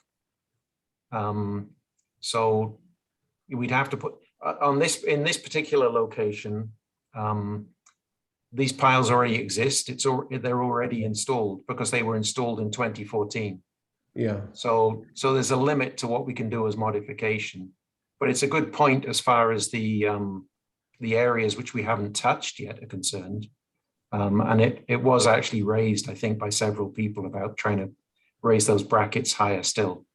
So if you can scroll up, Julie, to the one above, this is really what we're proposing this time around, which is essentially the same thing, except we're going to build the cap all in one go, obviously. There'll still be a construction joint, the changeover. But your point is well taken, Dave, that we could maybe raise that pile support bracket as high as possible to make sure or eliminate the problem of the floats binding up. So this is proposing the exact same cross section you've really been looking at, except that this go round we're asking for approval, obviously, to install the FRP sheets in this area and the concrete infill, which goes in lifts. So in this picture, everything that's in gray is new. Is that correct? Correct. Yeah, and the mooring pile itself is actually new. Okay. So has all the money that's needed to do this project already been allocated? No. No, we have funding for our design and permitting. It's an expensive project. We don't have an itemized cost estimate from GEI yet, but their ballpark estimate have been around $4.8 million, which is a big chunk for little Newburyport, especially with a lot of other sort of infrastructure competing priorities. We are hoping to turn our attention to an economic development agency grant from the federal government, the so-called travel and tourism category. And there are other sources like the state's Seaport Economic Council grants. So we're looking to primarily approach this from a grant funding perspective. Our initial burst of work here is to figure out our plan approach, get some of at least the initial permitting done, have Russell give us a more thorough cost estimate, and then start seeking some of those grants. We wouldn't be able to do this work until next winter, a year from now, because of timing with avoiding anadromous fish runs and avoiding the boating season and so forth. So we do have a bit of time to try to assemble grants. Do you see it fitting into the, I know that, well, supposedly, we'll see what happens, but isn't there supposed to be money set aside for resiliency projects? I don't know if this would count as a resiliency. It seems like it could, but I don't know if that's what you're thinking. Are you talking about municipal funding set aside Yeah. for resiliency? Yeah, well, through the infrastructure bill, if it goes through. Right. Certainly it can be characterized in that way. There are a bunch of competing priorities, including the city's public water supply in terms of resiliency, which at least to date has been getting more attention from the city's leadership. So we'll have to figure this out as we go along. But because of the worsening conditions of the bulkhead, we've been trying to get this on a priority capital project list every year, and it had kept getting sort of pushed back down in the pack by the leadership. This year, the conditions were clearly getting worse enough that it got sort of pushed back up to the level of let's engineer this project, let's get it permitted, re-permitted as necessary, and seek funding so we can try to get it done. Thank you. So I assume all this work would be done from a barge. There wouldn't be, vehicles of any sort on the boardwalk itself. No vehicles on the boardwalk, maybe some people, maybe some guys working just for access reasons, but the piles would be driven from a barge. Concrete would probably be pumped, the last time it certainly was, from the parking lots behind. So we had a big concrete pump back there that was parked back in the parking lot, and the concrete trucks would deliver into the pump, and then it was just going up and over the boardwalk straight into the space. And when you're driving these things, I assume you're creating a bit of silt and turbidity in the water. Is there something to contain that as part of this? Or there's no proposal to use a turbidity curtain or anything, and that's really just because of the currents in the river. It's almost impossible to actually secure something like that. You can do a debris boom or something.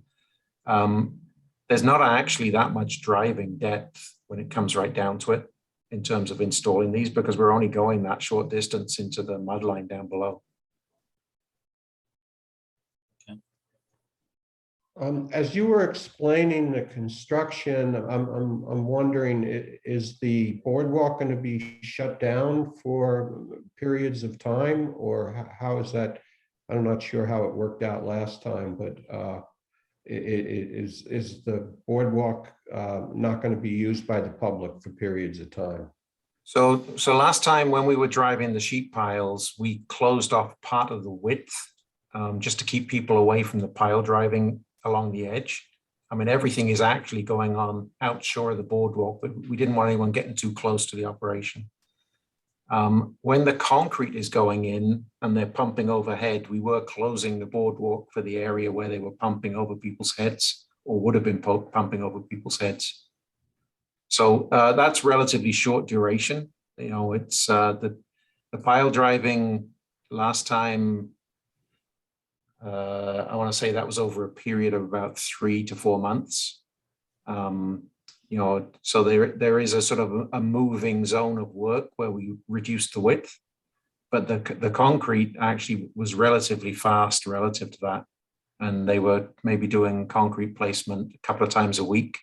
So it was maybe 2 days in the week or whatever when they would just close off locally where the pump was located. I would also note that this work is also going on in the winter when there was much, much less public use of the boardwalk, just because people don't seem to really want to be out with the cold winter winds and the ice and so forth. So that was how sorry. I was just going to say, it really didn't feel like any conflict last time around, and don't anticipate that it would this time either. Okay, We waited until the water had warmed up just that little bit to actually place concrete. So we weren't actually placing concrete until I want to say it was about the middle of March. So that was the sort of time frame. So there's another project, some sort of the trail going through the waterfront park. There were plans distributed, I don't know, 6 months ago. People were reviewing them. Which way. I don't remember what it was part of, but. You're talking about the Market Landing Park expansion project, Yeah, Steve? is there any Yeah. conflict? No, there's no conflict at all. So that project, we've actually had a fair bit of coordination between these two parallel projects. But that project essentially stops at the existing berm behind the boardwalk. And that project assumes that there's no change in conditions to the berm and the boardwalk and even the bulkhead. It doesn't really matter. So that's the sort of limits of work of the Market Landing Park expansion. Okay.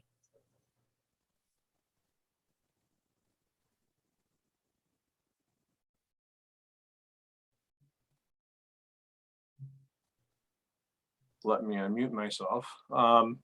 So do we have anything else that we are interested in?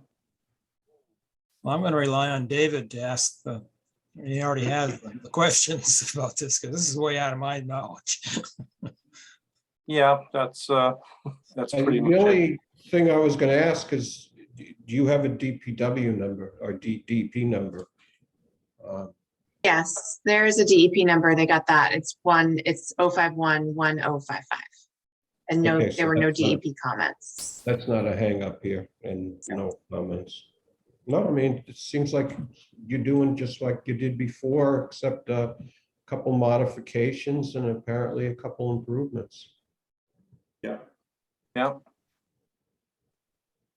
Yeah, and there was a presentation with the resiliency committee on all this too. So it's got their seal of approval for the most part. So if we're done, are there any questions from the public? Raise your hand if so. I am not seeing any hands raising. What do we want to do? Make a motion to close the public hearing. Second, Roll call, Paul Healy, Yes. Steve Moore, Yes. Dan Warshall, Yes. David Vine, yes, Carol Wagon. I'll take that as a yes. Oh, sorry, yes. And I say yes too. All right, thank you. Thank you very much.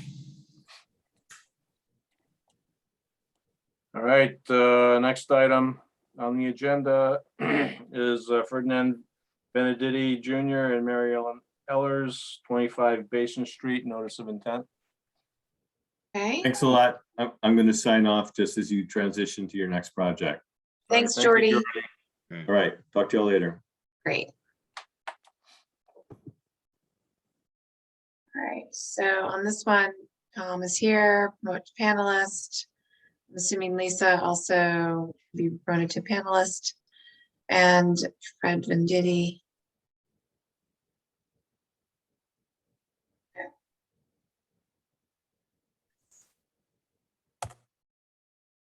Okay, so anyone else? Is You- Bill Barrett out there? No, There. Tom, this is. We're on 25 Oh, I'm Basin. sorry. Yeah, no, I'm sorry. Yeah, No, Andy Andy Sidford. Andy Sidford, got it. He is there.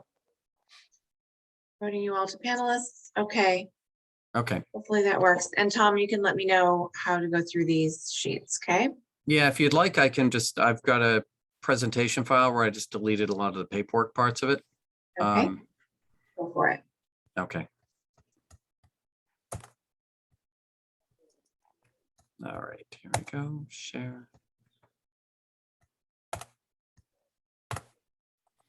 Okay, Tom Hughes with Hughes Environmental Consulting. I'm here with Lisa Mead and with Andrew Sidford. Andy's the architect on the project.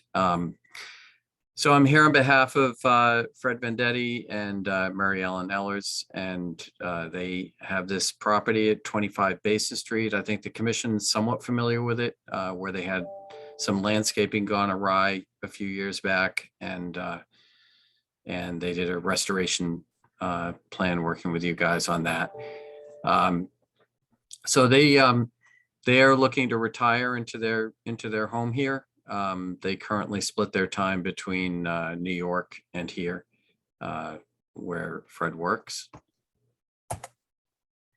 So the property is located on Plum Island on the basin. It's actually a double lot. It's got a lot down right up against the basin over here that connects to the main lot here. There's the existing building, driveway. There's this lawn area right here. And then the rest of the area is essentially vegetated dune. There is a buried section of revetment in this area, and there's also some buried telephone poles or creosote timbers in that area there too. Natural heritage habitat runs down through a portion of the property, but not within the area we're proposing for work. The area is located mapped within the VE 17. Here's some pictures just to kind of remind you what it looks like. This is the big lawn area. There's some landscape beds up against the deck in the back. Shed, raised timber garden, fence along the back, and sort of pea stone driveway in the front. The current entry on the front is off on the right-hand side if you're standing on the roadway. And then there's a side entry on the southern end of the building there. So what's proposed, Andy has designed a new entry, which essentially moves the entry from this side of the building over to this side of the building. And then on the back side, a single-story addition, because we're in the VE zone, that actually has to be elevated up a little bit above the current first floor. So this does require interior stairs to reach. And this is a side view of the addition that's proposed. Again, it's a single story here, and you can see where there's interior stairway coming up. One thing I do want to note is we are going to be changing the first floor elevation, lifting that up by at least 4 inches in response to the request for the regulatory analysis under the land subject to coastal storm flowage regs. So here's the site plan, basically within the lawn area and within the area of existing deck. We come out with the addition. It's all pile supported. There's a deck up here that is at the same elevation as the floor in the addition. We remove a section of the deck, the existing deck here. We also remove the deck, obviously, where we're building the addition here. The entire thing is open, pile supported, and elevated above the flood by the requirements of the building code and FEMA. And our planting areas are down in a big sand area that's over in this section here, as well as an area here. And obviously the area we're removing deck here, and the area we're removing the existing entryway here. The impact areas are within the pea stone and landscape beds that are over here, and also within lawn and deck. We're proposing to convert an area of lawn over on this side as well to a patio area and connect over to the existing shed and to get access to the raised bed that's over here. And we recognize that during work, this whole area is going to be disturbed. So any area that's disturbed will be replanted with native vegetation. So Tom, before we move on. Yeah. The darker brown there is all addition. So the darker brown, this area here is the addition. Okay. And then this is a proposed deck section right here. Okay, And this is proposed reconstructed deck is really just, there'll be some minor work done it. This is actually in really good shape. So basically by reconstruction, we're removing it and we'll be ending it right where there's an existing footing right here. And then we'll be cutting it and attaching it with some, or supporting it with piles on this end. And we do have 2 feet clear under that. And then this is a new entry right here. And then the green area with the red, this sort of red stuff goes away and we plant this. And again, here as well, we're planting. And just to give you an idea, Steve, the addition is 1 story, of course, and it's 464 square feet. Right. So it's Okay. 464. Now there was a question from Julia, and I want to point out that what we did, we provided the structure increase, which is made up a bit. We always separate out when we do the plans with Everett, building and deck and stairs. And the total increase is 18.4% of footprint. So it's under the 20%. So it's not a redevelopment. That's the reason we include this table. This is a footprint that's shown here. And this 59.7% increase is just a footprint increase here. It is not the same number that's used to comply with the substantial improvement increase, which is a habitable space number. And we did review that, and we are under 25. There's also the provision where you can certify the existing foundation under that section as well. Tom, Yeah. I have to interrupt. I'm Yeah. confused about what you're saying. The building itself, I'm Right. considering is habitable living space, right? Right, Not the deck and stairs. right. So the building is increasing from 774 to 1236. That's the 59% increase. But in the guidance there and the regulations, and we'll get you all these numbers. It actually talks about habitable space in terms of living space. So it's a floor area calculation in that section, the way the regulations read. Plus, we could also provide the So wait, I just need to clarify. So when you say building existing 774, that's that is the footprint, not footprint, the habitable living. not the space. habitable living space.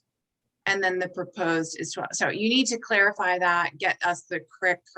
Right, we calculation so understand. that- Yeah, we understand. This was for, as you know, in the definitions of development and redevelopment, anything in the AO or VE zone. I know that, yeah. Is less than 20. That's what this table was about. We will give you a table showing the 25% number in terms of habitable space change. The way this has to tie in, because it's sort of mid floor on this structure, it actually takes away some habitable space in the main dwelling too. So we're going to give you the whole calculation and all that prior to the next meeting. We focused more on the substantial improvement based on the 50% cost item. And for that, we've provided you with the appraisal before and the appraisal after. We kind of went through this whole 25% thing. I mean, I think we've been at this now for about 8 months or longer. So we went through it early enough on. And when you asked the question, it took me a couple seconds to realize which section you were talking about.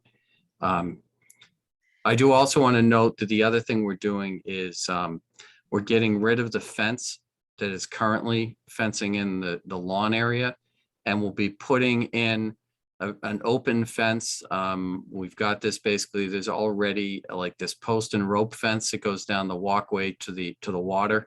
And we're basically going to run a post and rope fence along the back and have a path that goes around the back side of the addition to join with the path that takes you down to the water. so in addition to the plantings that you're showing here, there's also some out in the beach area. Yeah, this area here. So this is what triggers, this has been sent to Natural Heritage. And so another reason we're going to need to continue is we're still within the 30-day clock. And the Natural Heritage habitat, which is shown right here, So we are proposing planting down here and here. In addition to, we're converting all of this lawn area to native in here. And as part of that, converting, the outdoor space to one of a, an outdoor sort of sitting and patio area off there. So is all the lawn going away? Yes. It looks like it's going away, but most of it's becoming either new building space or patio. Yeah. So this area here, sort of between the addition and the patio, this area here, and this area here all kind of goes away and becomes native vegetation. And do the neighbors to what I guess is the north, do they cross this property to get to the beach? I'm just wondering if there's a pathway through there that. isn't Yeah, shown. let's go back to the aerial.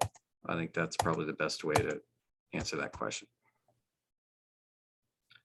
So the path kind of goes down Okay, here, and we're talking about planting in this area and down in this area.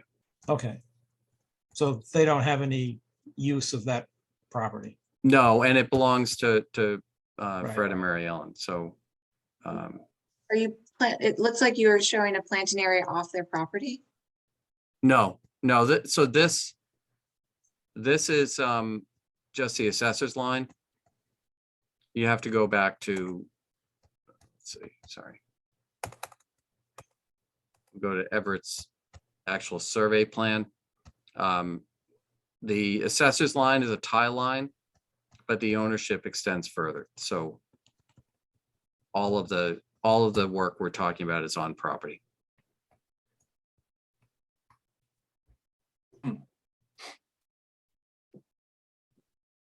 Okay.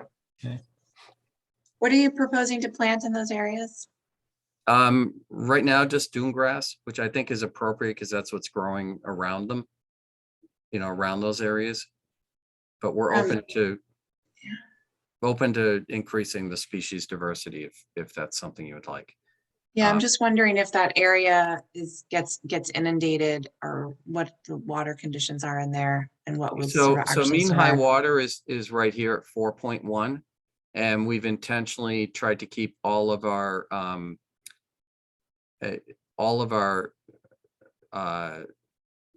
plantings above elevation 6.1, which is the highest spring tide line. So everything in here is at like 7. I think over here it's at 7, and here we might get down to 6.1 or 7. Let me take a look. Yeah, so here, sorry, here's mean high water. Here is the highest spring tide. So we're a foot above the highest spring tide. So yeah, it might get some water, but certainly dune grass will grow in that situation. But again, we're open to adding in some species diversity if the commission would like that. Up in this I certainly area, wouldn't object to that. yeah. So in this area here, we certainly would be looking to do some native shrubs. We have not engaged with landscape architect or anybody to design stuff. I know that Fred is interested in replanting and moving some of the plants that are growing up along the deck here. They absolutely love these things. So some of this might actually get transplanted into those areas up against the house in the front or over onto that landscape bed back here. What is that? I honestly don't know. But it's certainly got a lot of 3-dimensional characteristics, which would be good for trapping sand and all that. As far as the appraisal and so forth, we kind of went through this on a previous project, and it was explained to me that someone has a nice bedroom, you improve the bedroom, but you're really not improving the value of the house. I don't really see this as being so much in the same category because it's all the addition of new construction. And if I'm to understand this right, you've gone from a house worth 463,000 to 575,000, which is like about 112,000 or something in that order for No. piles. Nope, go ahead. No, Mr. Vine, the house right now is valued at 980. It goes up to 1.15 million. There's $169,000 difference. The addition that's being added on is an extension of the kitchen. Right. Well, I'm wondering it's if a new- you Kitchen, may be looking at the appraisal for the other project that's after this one. I understand what David is saying.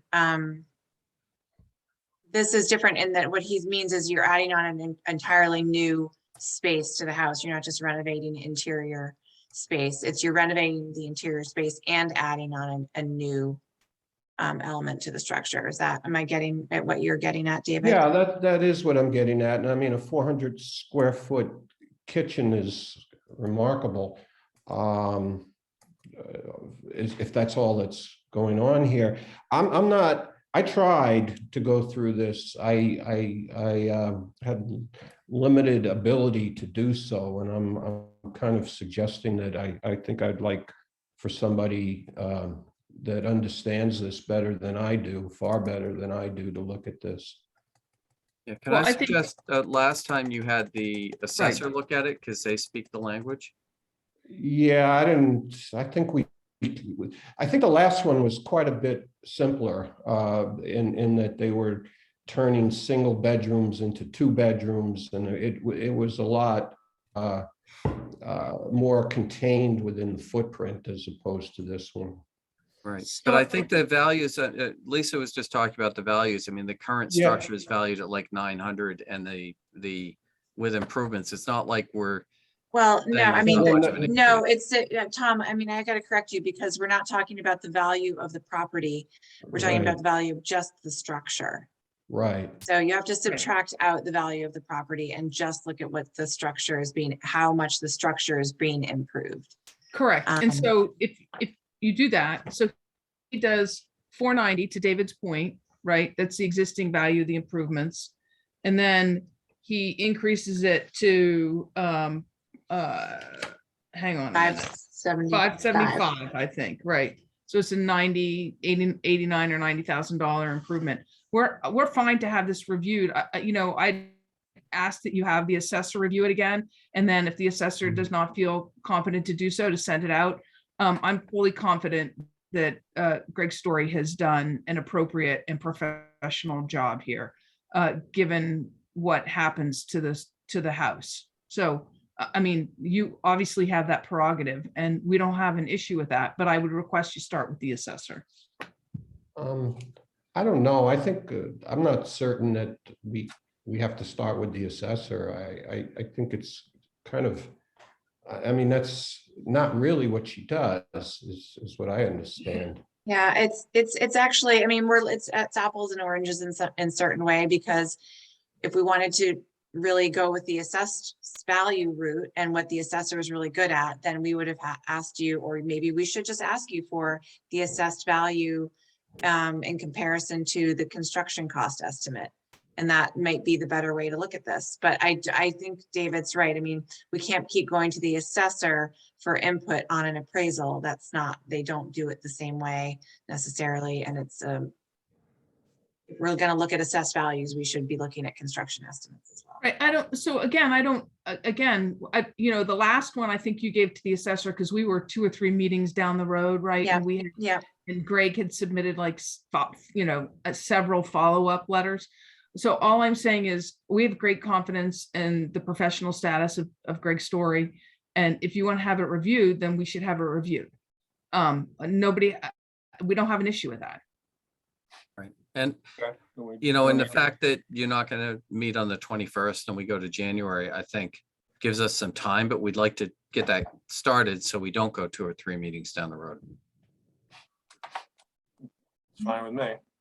So, Julia, other than increasing species diversity, maybe I can give you a list of species, et cetera, that would be planted in these different areas. Are there any other questions or comments about the project? Yeah, well, the only thing I was thinking about, no, I know you're gonna do that planting up on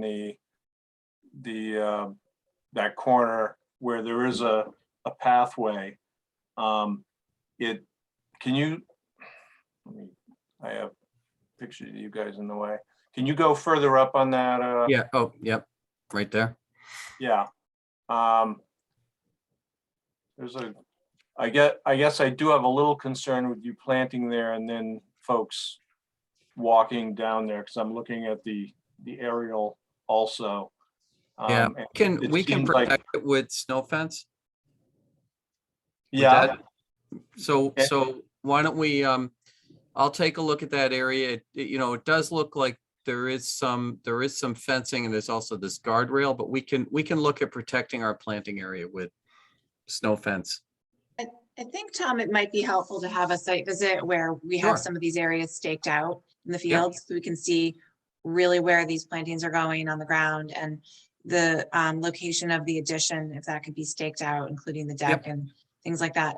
And also, I know you provided today the review of the land subject to coastal storm flowage regulations, but we haven't had a chance to look at those yet. So rather than asking questions about those elements tonight, maybe we can just hold off and ask and have that discussion at the next meeting as well. Right. I mean, I can give you my very quick overview, and you certainly can read through it all, before providing questions about it. But in general, there's a couple main components to what you have in those regs. One is, does it change the way floods flow through the site? And if anything, there's an improvement because we're removing deck that is lower down to the ground, and we're putting in something that's elevated higher up, so that there's less obstruction to the typical flood.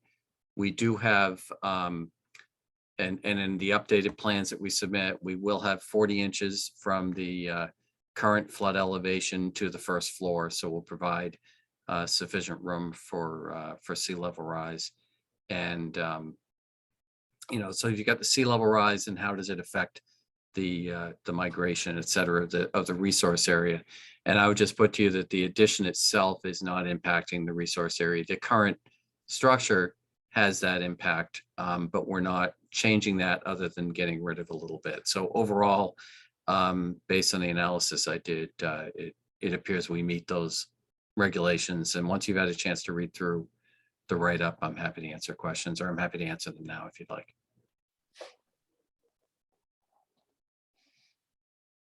well, I don't have anything on that.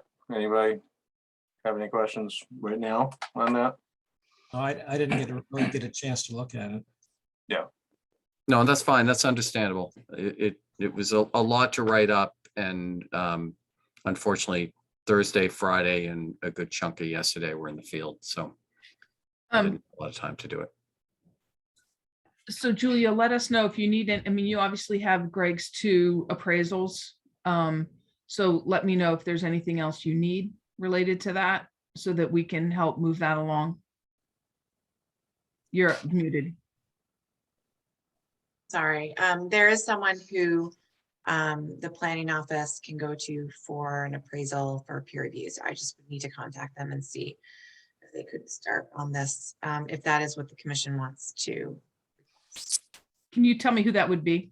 I don't have wasn't prepared with that tonight. I have the name in my office.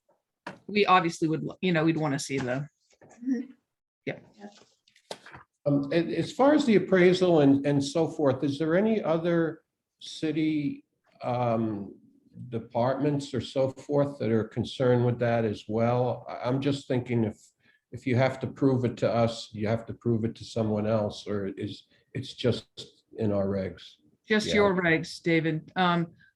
We have to go to the zoning board for a special permit for nonconformities, but they don't have that.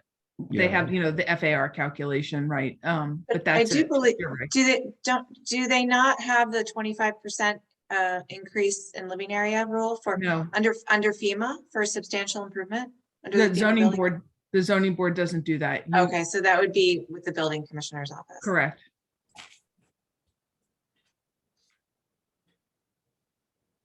Okay. So assume we don't have much more right now. Doesn't sound like we have a lot. Yeah, I No. would just, if there were any other questions or comments that we could make sure we have addressed, so we have them all addressed before we come back in, since it won't be till January. Well, it seems like we should try to figure out a time to do a site visit so that we can understand the project better before you come back. All right, let me just open it up to the public first. Anybody from the public want to say something? Raise your hand if so.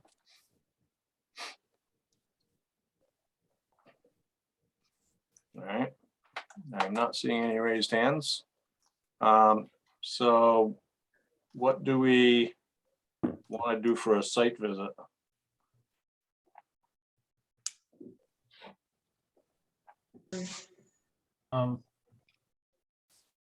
Anybody got suggestions? Sometime before Christmas.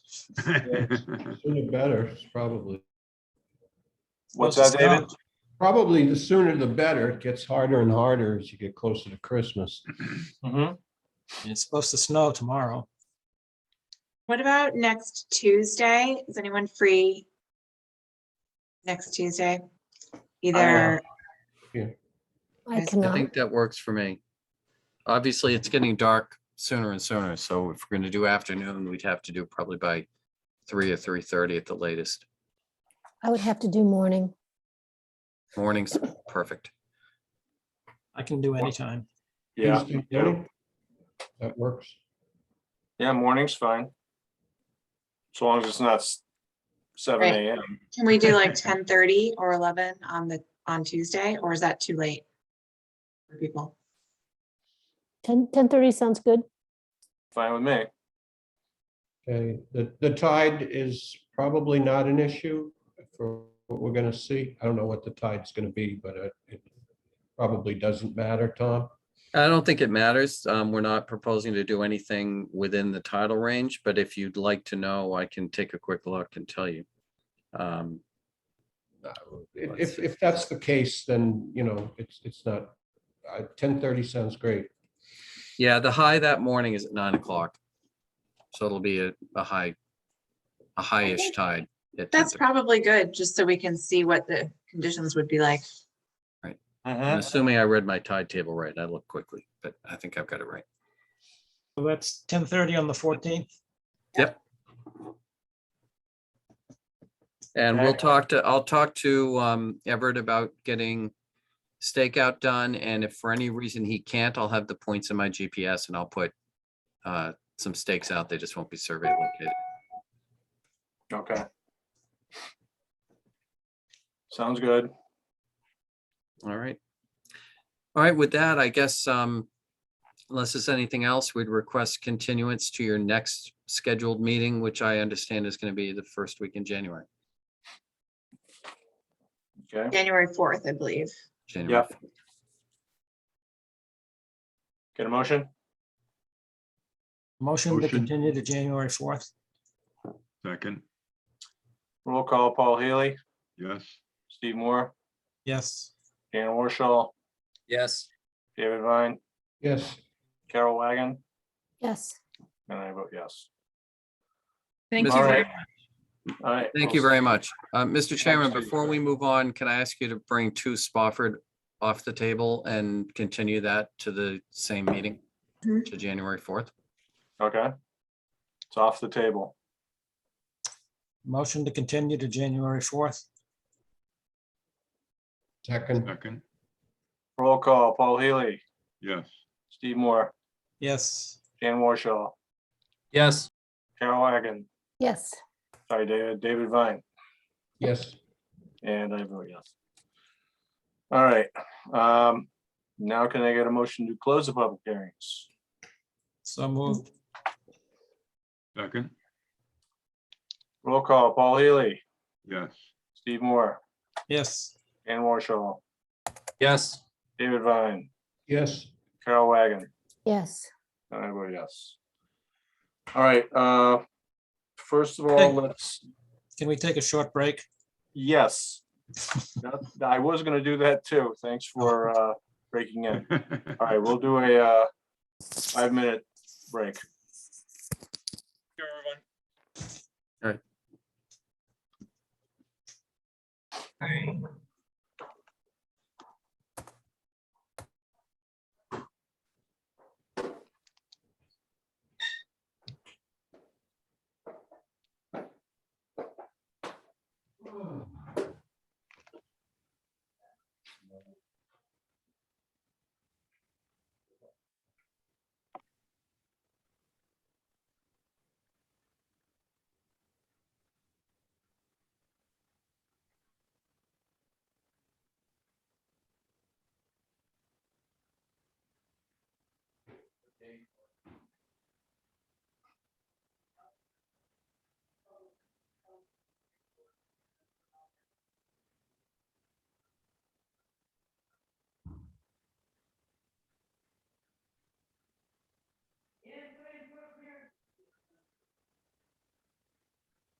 Julie Yes.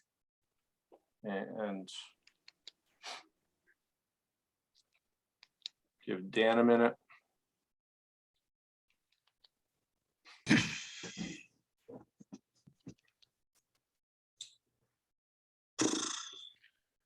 There's Dan. So let's bring this meeting back to order. I want to go to the orders of conditions first to get rid of that. And we just have the bulkhead, yes? Right. Yes, hold on a sec. Let me back to our agenda. Right. So enforcement, and then we can just do the bulkhead order conditions. Yeah, I'm gonna do we'll do the order condition first, Okay, okay, since that shouldn't be too complex. sure. Yep.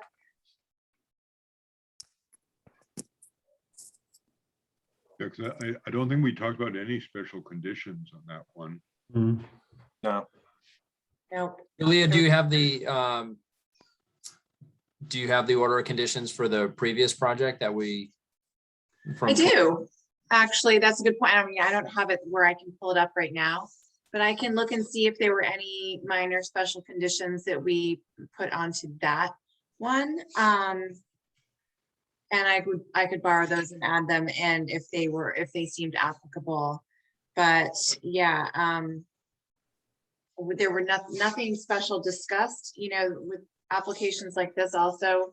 when you have an engineering consultant involved, there's usually a lot of detail in the plans and in the specifications, and permitting in general that you don't need to add a whole lot of extra stuff. So. No, I don't have the order of conditions. Okay. I don't know Yeah. if I have a vague recollection of a condition related to refueling any kind of equipment or anything like that. Right. Yep. Yep. That's actually, that might even be one of our standard conditions, but because the entire work area is within the riverfront area, we may have added something more specific in this case. So normally we say there may be no refueling of vehicles within the resource area or buffer zone. But sometimes if there's staging areas within the buffer zone, then it's hard to accomplish that. In this case, I think they should be able to stay out. I would think, you know, if you've got a pile driver on a barge, you're gonna have to refuel it at some point. You're not gonna move that pile driver onto dry land to do it, I don't think. But Right. there should be some constraint on what they can do. I don't, Yeah. Hmm. We didn't talk about that under construction. The crane barge would be in the river. Yep. Relocating as the project proceeds, etc. Concrete fill via truck through parking lots, the boardwalk pumped in place. They said they're not using a silk curtain, and they're not doing dewatering. Yeah, So no, they're not. They didn't provide any of those types of construction details. So would probably be a good idea to see if we put anything in our old order of conditions related to some of these issues. They'll also have to comply with the state natural heritage and endangered species program conditions and anything that comes out of the other state agencies Yeah. on this. on time of year.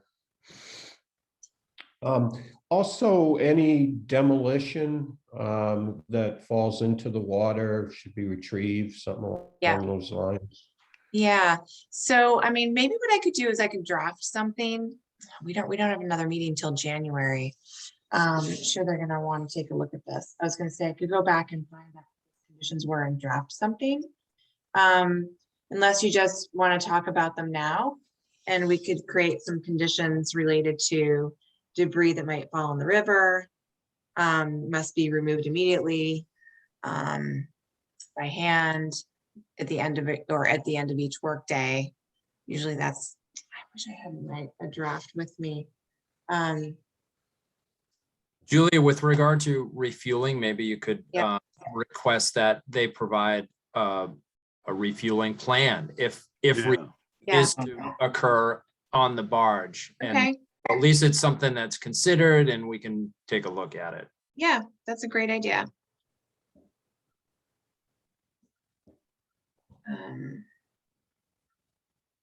So we have, what do we have, 21 days to issue an order of conditions? Yeah. Yeah, So we can wait.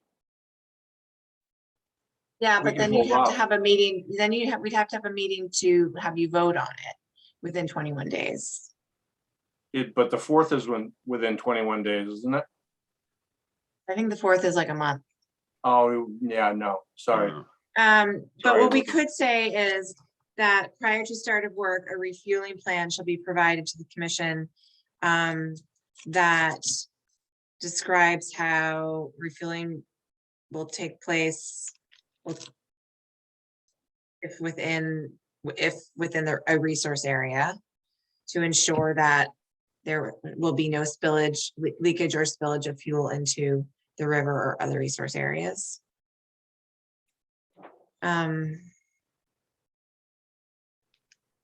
Any debris, any construction related debris that enters the river or other resource area shall be removed immediately by hand or at the end of each workday as necessary.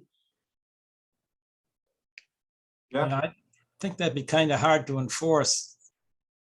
if it falls into the water and it, it's. Well, it's one of those things that if someone sees something, they can go back to the order of conditions and say, you need to be removing these things by hand. Like even things like coffee cups, stuff that just workers are, Right. anything that falls in needs to get retrieved immediately, and or at the end of each workday. I mean, because they should be checking at the end of each workday, the whole area, to make sure that they haven't left anything in the resource area that could blow into the resource area or anything like that. I mean, it's just one of those things. They have to have the order of conditions on site, so all the workers should be aware that they can't be letting stuff just go. Okay. I mean, construction's not going to happen for a long time, and there are going to be specifications. So I would think we can approve in this generality, and if there was anything added, I'm sure Jordy could add it to the specifications or whatever. Yeah.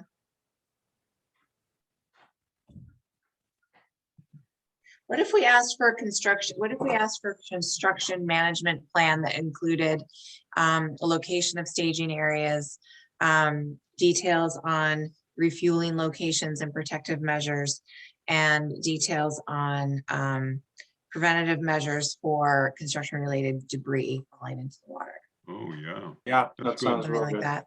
Yeah, Okay. Yeah. I think that's really what we're after here. right, yeah.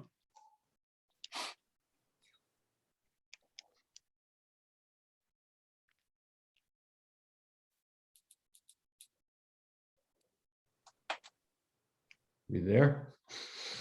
Ooh, yes, we are. Yeah, I think so. Julie's writing. Yeah. But someone can make a motion. Make a motion to issue the order conditions. Second. Roll call, Paul Healy, Yes. Steve Moore, Yes. Dan Warshall, Yes. David Vine, Yes. Carol Wagon, Yes. and I vote yes.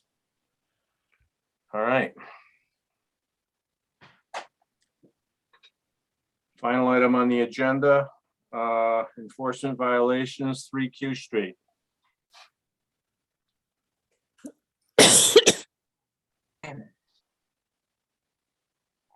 We need to go back to, well, we still have Lisa and Tom. So, Tom, would you like to? Yeah, that why what- don't I share? Yeah. Kind of like bad pennies, right, Julie? What's that? They kind of like bad pennies. We just Yeah. keep showing up. In the I back. wouldn't call you bad pennies. I know. All right. So I need you to stop sharing. Right. Okay.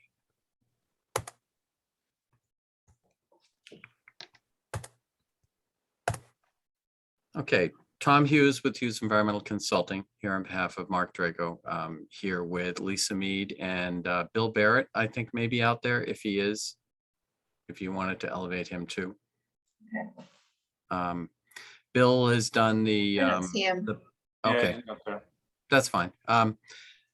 So basically what we've done, it's been quite a bit of effort, as these things always are. I became involved shortly before your site visit on the site. And one of the issues, I think, as you know, is that we had to kind of establish the pre-existing conditions that existed on the site at the time that the client bought the property, because there were some landscaping changes that had occurred prior to the work that was permitted on the house, not to mention the issues with the garage falling down, et cetera. So what we've done based on a review of aerial photographs, there were not many listing photographs from when the property was sold, but there were a few. We took a look at all of those and we compiled this plan right here on the right-hand side. There was a clear gravel driveway, and then there was also an area that, we could see in some aerial cars parked over towards the garage.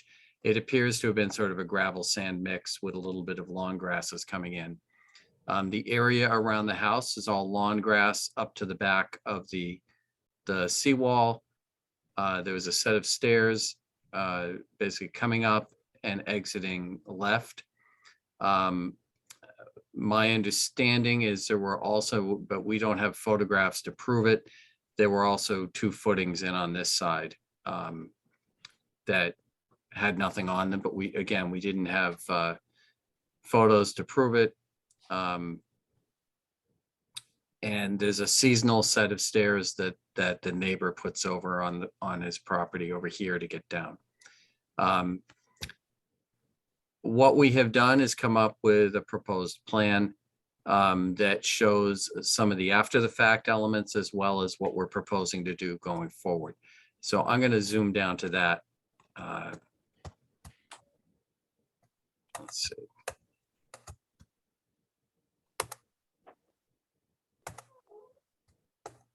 Okay. So a couple of things. We are looking at relocating the accessory structure over here from where the garage was. We have shown on the pre-existing condition plan and the existing, the actual FEMA limit of the X zone. That was kind of approximated on the prior plan by an elevation, but this is actually using the data layer from FEMA to apply it to the state plane, the plan which is in state plane. So this is the exact line as mapped by FEMA. So the accessory structure here, we get rid of the wood platform and instead we have a deck that goes here. The remains of the concrete foundation as well as concrete that's under the P-stone all around here all gets removed. We basically saw cut about 1 foot off the existing foundation and remove all of that concrete. And then we adjust the P-stone drive, vegetate portions of it in these areas. And we basically establish a sort of this P-stone kind of recreation area over here, a little bit of native plantings here. So going through the sort of after the fact things, let me just kind of walk through each item. So the P-stone pathways, there's something that I believe were permittable and we're proposing to keep those. That's one of the after the fact things.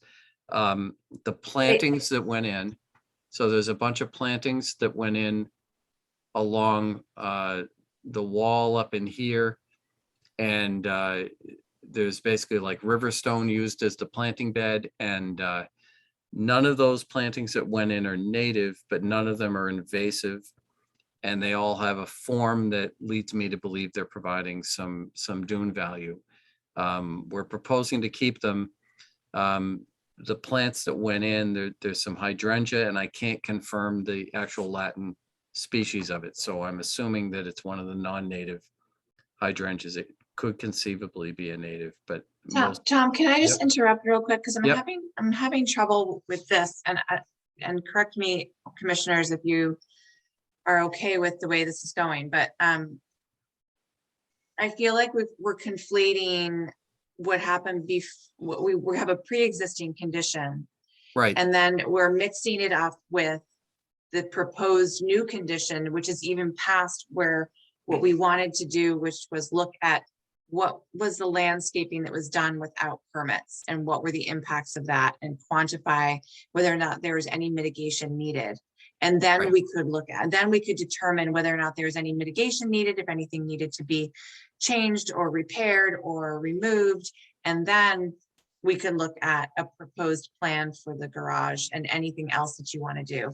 But I feel like you've skipped a step and you've gone from the pre-existing to now the post-construction and proposed new condition into the future. And we still Yeah. don't have an understanding of what the impacts of the violations were.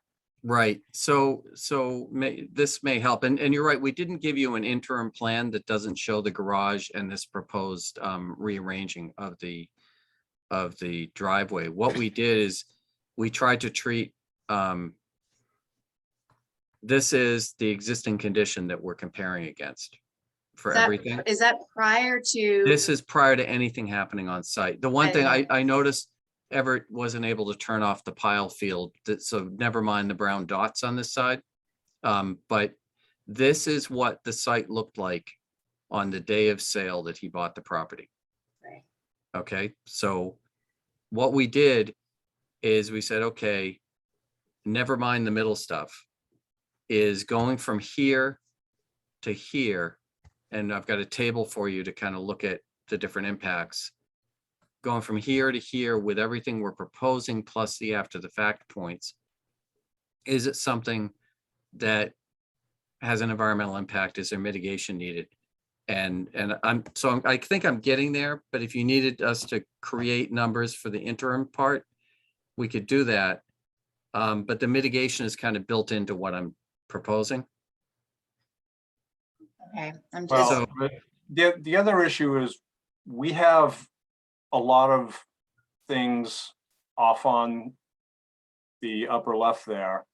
You know, I'm not even interested in discussing the P-stone or the garage or anything else. That we're in an enforcement hearing or whatever. We're discussing enforcement, and there are major issues that need to be, there are major things that need to be removed. In my estimation, I'm looking at this and I'm seeing concrete and paver facing to remain. As far as I'm concerned, that bluestone's got to go, every bit of it, and especially the bluestone that was put on city property, on blocks on city property. That's got to go. Those large stones, which are about the size of a concrete block, they got to go. Okay. This stuff is not permittable. It's all got to go. Before we discuss any of this stuff that you have illustrated below. Right. So let's talk about those items. In terms of the stones, I neglected to address those within the write-up. But the stones, I would agree, the stones are something that these big things here. I'm not talking about the river stone bed that the landscape is in, but those bigger stones. Those can be removed.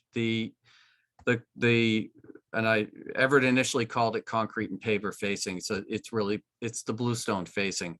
The one thing that the bluestone facing does do with this wall is it's an existing concrete block wall that is a shear face, shear top.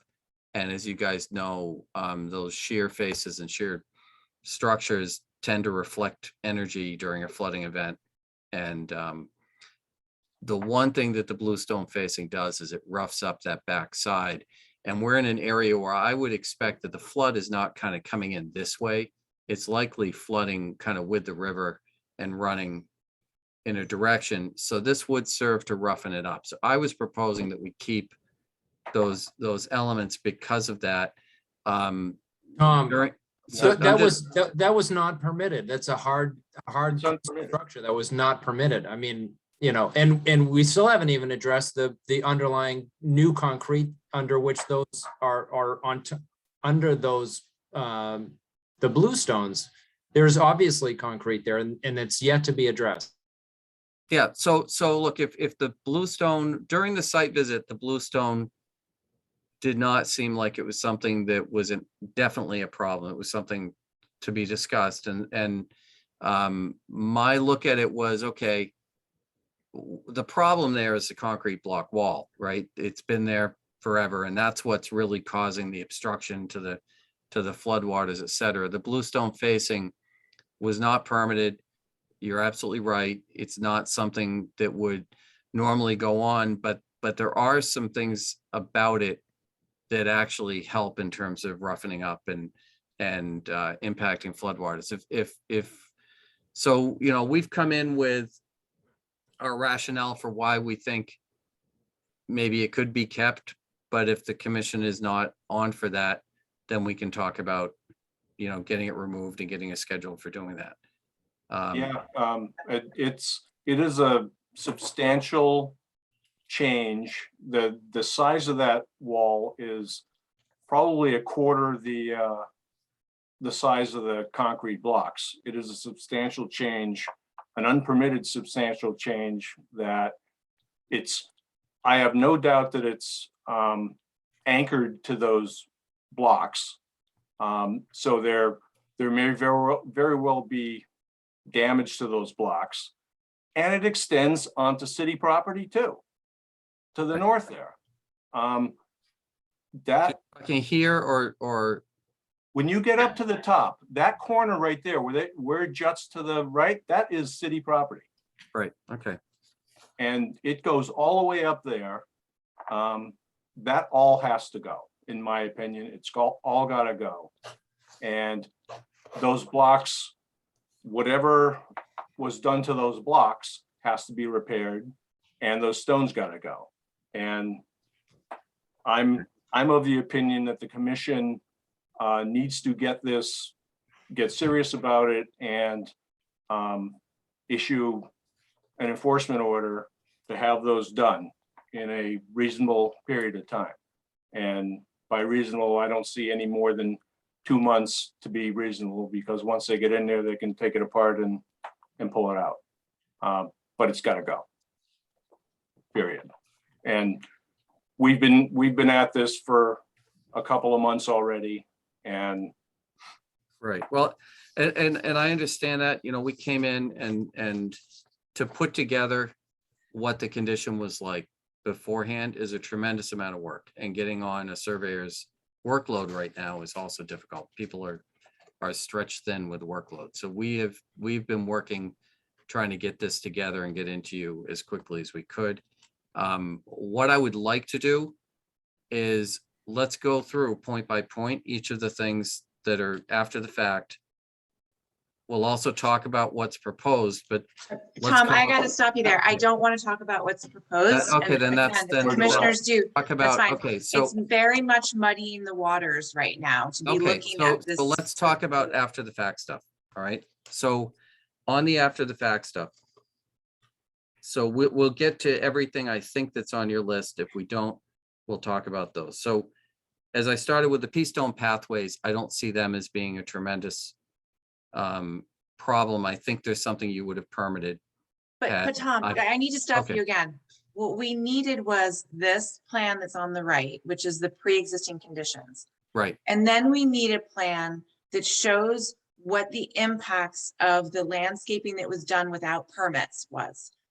right. You keep saying the Keystone Paths aren't a big deal, but what's the square footage of Keystone Paths that were unpermitted? And what was the impact to vegetated area of those Keystone Paths? We need to go through that so that we can have an understanding of what were the impacts of the unpermitted work. Right, And then so- we can better understand how to address those impacts, mitigate for them. And maybe that involves looking at a future condition that could be incorporated into your proposed work with the Okay, garage. so we do have those numbers in here. I will get you a plan with the interim stuff. What I was trying to do was put it all together because it was all mixed together during the site visit. And I maybe don't have some of the history to have understood that you needed that interim plan. Ask for it in part writing of like it. So- 3 times. So in terms of, you know, so it's about 292 square feet of pea stone walkway that was added to the site. And we have more that we're proposing, but we won't talk about that right now. The stone landscape areas, I think that we should have a number for that in that table as well. But you have proposed, not existing. We need Well, yeah, pre-existing so- and existing. Right, no. Tom, so what's the need to- plan for rectifying the issues that are, I mean, talking about coming to rectifying these issues by coming up with a whole new plan is not really what. Well, so what I'd like to do is go through the after the fact items and we can get you another plan with square footage, and based on our discussion, change what we're proposing on some of these things. So Can I just interrupt for a second? Because I certainly understand the frustration of the board, and I hear where Tom's trying to go. Some of this interim work, right, reasonably. So let's say the applicant goes out to remove the bluestone facing on the wall with whatever's holding it there and repairs it, right? He's going to be in that planting bed there at the same time. So I understand, and then there's the pea stone, but part of this is that it doesn't make sense to me, and maybe I'm misunderstanding Dan's comment, Joe's comment, Julie's comment, that aside from the blue stone facing on the wall, it doesn't make sense to me that some of the stuff that wasn't permitted is removed and then would be required, would be allowed to be done and then be replaced. If I'm misunderstanding what's happening here, that doesn't make sense to me. I don't And think so- we're proposing that, Lisa. We haven't even gotten through the discussion to get this far yet. Do you know what I mean? I don't think anyone is saying, go out there, remove everything and bring it back to its pre-existing condition, and then let's start from scratch and talk about what's allowed. But we don't even have the landscape plan that shows what was done without permits. Okay, all right, so can I make a Just suggestion? to even have the proper discussion. Yep, That's yep. all. So if I could, and Tom, you can interrupt me if I'm incorrect here. If you issue an order, because I hear the commission loud and clear, to remove the bluestone facing and repair that wall, however it is that you want to say that, right? And in the meantime, right, and you put a date on it that's reasonable given the time of year, and you put a date on it, and then in the next meeting, if it's January, Tom comes in and has, let's call it a plan in the middle, right? In here, like on this sheet or in another sheet, that, so we have the plan on the right, which was original. Then we have the offending plan. And then we have the proposed plan. Is that what the commission is looking for? Well, I think one thing we were looking for, he spent a lot of money on a landscape plan, and he doesn't seem to have it anywhere. Someone must have done drawings for him on what was going to be done back there before he gave them money. So I don't know, Joe, that's, I don't want to presuppose that, because I think that, again, I wasn't involved at the time, that my understanding from walking around was that they just kind of did it on their own. So I don't know that they hired people to do it. Maybe he did, I don't know. But Tom,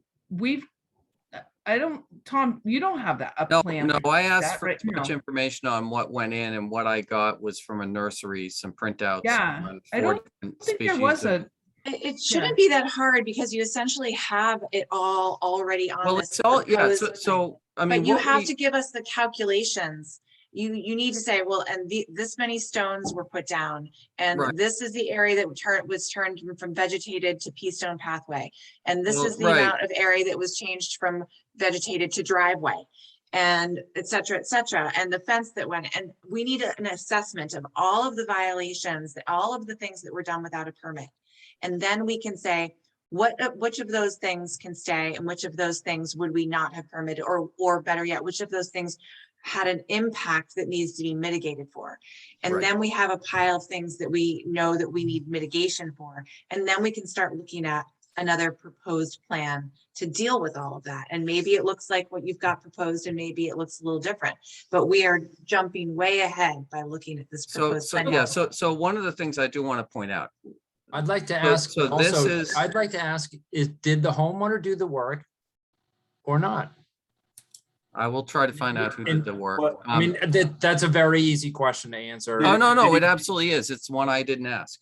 I What- asked details on what was done in terms of species, Right. and we surveyed the limit, which is shown here. This is the limit, and you can see, so if you can try to ignore the gray and the brown here, all of what was done on the ground, all the after the fact stuff is all surveyed. We have it all. What we did is, as apparently we sort of jumped ahead. What I was trying to do was, compare it as if we were permitting for the initial position, rather than, everything, rather than just looking at the after the fact. And so, that's my error in lumping it all together. but it's all in here, and this is stuff that can all be calculated. So this line here is the limit of those landscape beds. This is the limit of the bluestone facing. These are those boulders that are shown here. And what we can do, I mean, it's pretty loud and clear. The veneer's got to go, the boulders have to go. We can update, you know, and do a middle plan and kind of say, okay, here's all the stuff in the middle and here's what's going. What I was hoping we could do is walk through and I can show you these areas. I know I don't have all the right quantification, because what we did is we kind of jumped from 0 to 60 and we didn't stop in the middle with the, you know, with that middle step, but just find out, okay, what here is clearly not up for negotiation. So clearly it sounds like the bluestone isn't, the stones aren't. Let's go through at least what's absolutely not up for negotiation, and we'll take steps in the interim to get that stuff removed. And then to come back with a plan with all the quantification and try to justify, you know, what we keep and what the mitigation is. What we did is try to justify, you know, okay, here's what was done. And I know it's the wrong approach, but then we did come up with some mitigation, which was removal of all of the concrete, including the old concrete foundation for the garage and the concrete that's under the pea stone. For those of you who were there on the site visit, you know, we kicked aside the pea stone and this concrete that extends all the way over to the building.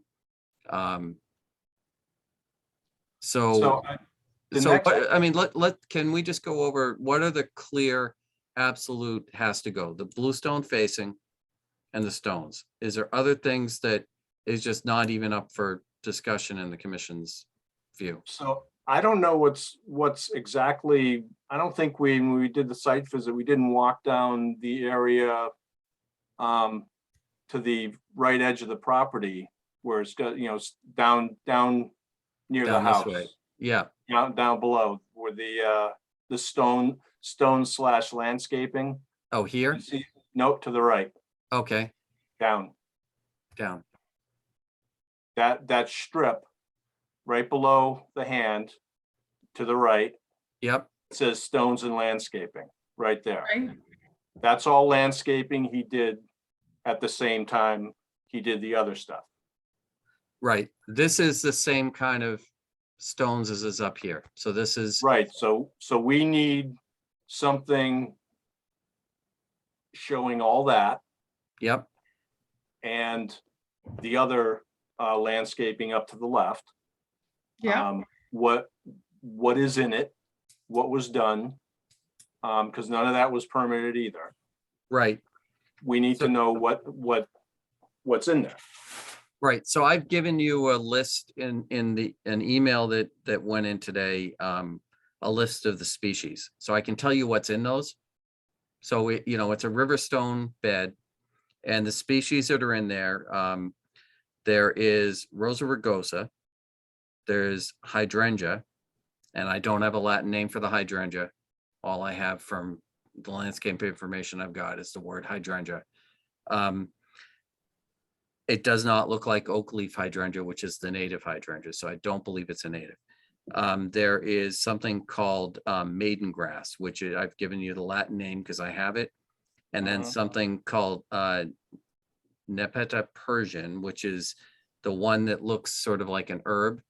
And those are written up as being extremely good pollinator plants. But those are the 4 species that are out there in those beds throughout. None of them are native. You guys do on occasion allow the rugosa rose. The other ones, as I indicated in my email, I do think that their growth habit and the fact that they're non-invasive does to me appear to be something that provides dune function. And it does appear to me to be something that replacing a lawn area with something, you know, the river stone is a compatible material in that it will move with floodwaters, et cetera. And the plants are 3-dimensional and will trap, you know, sand and sediment, et cetera. So I think that they are the kind of thing that we might be able to, negotiate with the commission during permitting in an area that's lawn being converted over, but I don't think it's something you would accept as a mitigation proposal. Okay, yeah, I'm personally less concerned about the plants if they're not, if they're definitely not invasive, but what I would like to see is a landscaping plan of Okay. what's there. Yeah, I mean, I don't know if I can give you a landscaping plan if one doesn't exist, but what we can do is take the data from Everett survey and create that middle pane to make it clear Yeah. and get rid of all the proposed But stuff. I just want to know what's in there, Yep. what's where, and I don't know if there's any big rocks in that that area there. No, I haven't walked around and seen it. there's all the surveyor actually, after we got the initial ground survey, we sent the crew back to make sure they got all of the big stone that was out there. So I believe we've got it. We will confirm that before the next meeting. And given that the veneer and those stones are something that you say has got to go, we can, convey that to the client. And if the commission feels they want to issue an order to that effect, then that's, you're right. It's not a permanent thing and it's not something that normally would be provided. My only point in my effort to say that there's a reason to keep it is that these block walls are, as you guys know from Reservation Terrace, they don't really work the way people think they do when they put them in because of the sheer face. And it is something to roughen up the face does have a benefit. That's But Yeah. not, in this case, that doesn't apply quite the same way. This was a aesthetic facade on Right. on the landward side of the wall. So right. But I think let's not get involved in the yeah, argument that it's no. like So I'm coastal just engineering. explaining, right. But I've heard the commission loud and clear. So that's, so we will take those steps to deal with that. With regard to the concrete at grade that we are proposing as mitigation for the proposed work, the reason I want to just mention that now is if we're going to have equipment out there that's going to have to be breaking up the concrete on the wall, it would be beneficial environmentally to get rid of the concrete now. And it would also make sense from a contractual point of view, with somebody doing the work. It would also make sense to get it done before we get any kind of significant snowstorm. So one thing I would ask is if the commission, as part of removal of the things that we know you won't accept, will also let us kind of move forward on removal of the concrete that I don't think anybody would argue that you wouldn't normally approve. Are you then going to propose, are you going to put pea stone in its place right away and We're, implement the plan? no. We would remove it and bring it to grade with clean sand, which we would do anyway. And then we just wouldn't plant it or surface it until you guys approve a plan afterwards. But it would at least, having getting a contractor lined up to come out and do the work is going to be tough enough. But giving them more work is just a little more enticing to get somebody out there. I have no issues with getting rid of that other concrete. But Yeah, Okay. that's fine with me. Right. The other element is the tree removal, and I'll understand if the commission doesn't want to let that happen, but getting that done before winter would also be, you've seen how that's kind of leaning a little bit towards the neighbor. And my concern with that tree is deciduous trees in an environment like this where the grade is fairly low are not going to have tap roots that go very deep. So the things when we were out there, I looked at the tree too, and it is leaning at the house and the deck. And it was a split tree anyways, so it does not look to be in great shape, but probably should get an arborist to approve of that before it gets removed. Okay, but if we could get an arborist to agree that it's a hazard to the neighbor's house and, and initiate removal before the January meeting? Would that, in concert with removing these other things? Is that, I don't have an issue with the tree.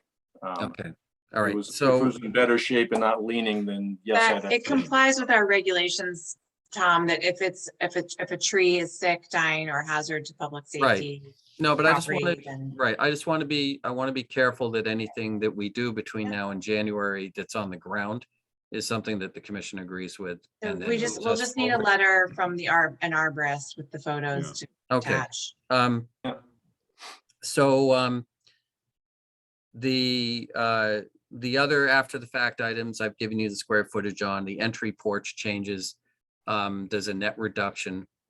One of the entry porches, the one, the landing up here is, was approved at 18 and built at 26. And this landing was approved at 72.5 and built at 50.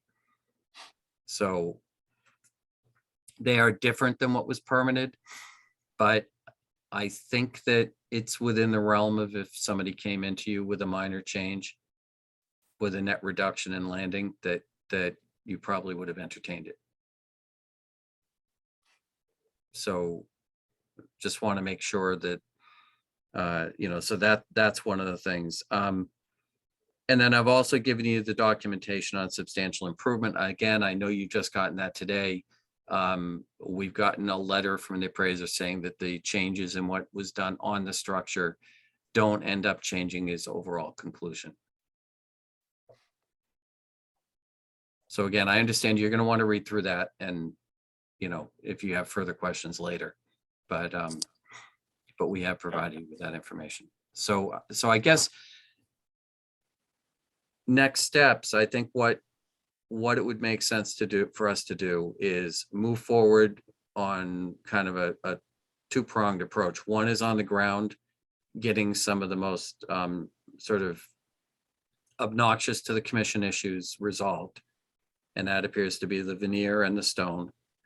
While we're doing that, get rid of the concrete that's going to be removed. And if we can get an arborist to sign off on the tree, remove the tree.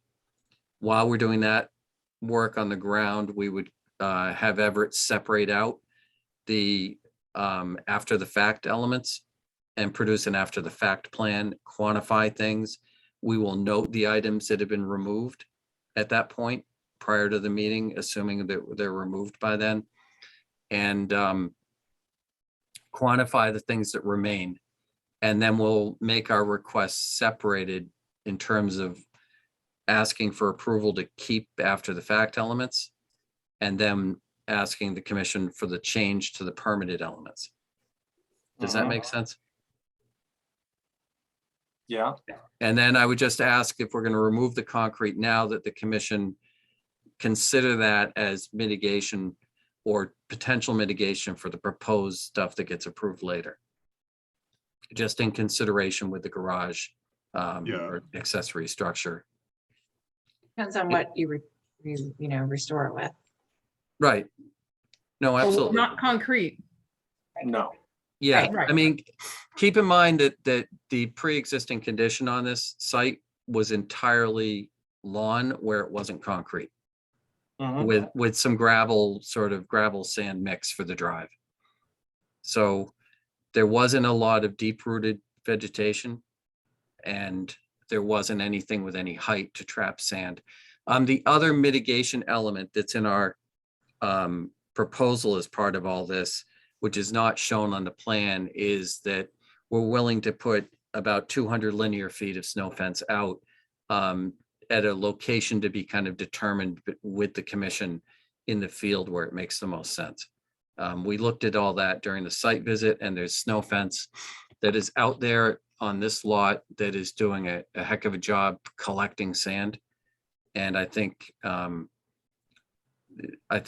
folks agree that it would be good to get some more snow fence out there. So again, we'd be willing to include that in a mitigation package to do some work with that.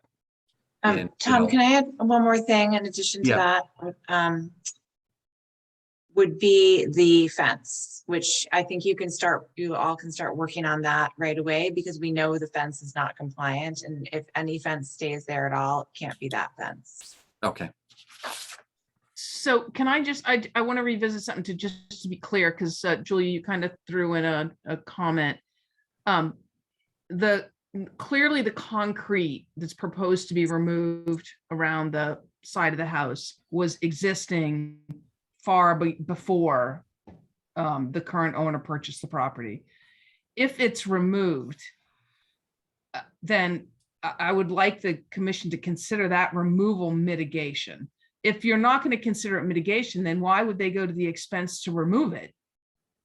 Yeah, Lisa, I didn't mean to imply that it wasn't going to be a benefit or Okay. could be considered mitigation, but it does depend. I mean, the extent of the mitigation that you could count for it would depend on what goes in its place. Certainly a patio is a little bit less valuable than American beach grass or a Right. planting area. So Yeah, that's all I was saying. I understand that. Okay, I just wanted to clarify that comment because it didn't make sense to me. So I just That's wanted all. to clarify That's that. Okay. Right. There's degrees of mitigation. Yeah. Yep. Well, certainly. I do think though, if you look at concrete to pea stone, that's a huge leap just in terms of the ability for the dune to function during a storm, whereas a concrete would just reflect energy. So, yeah, so we can talk about all of that and the proposed stuff at the next meeting.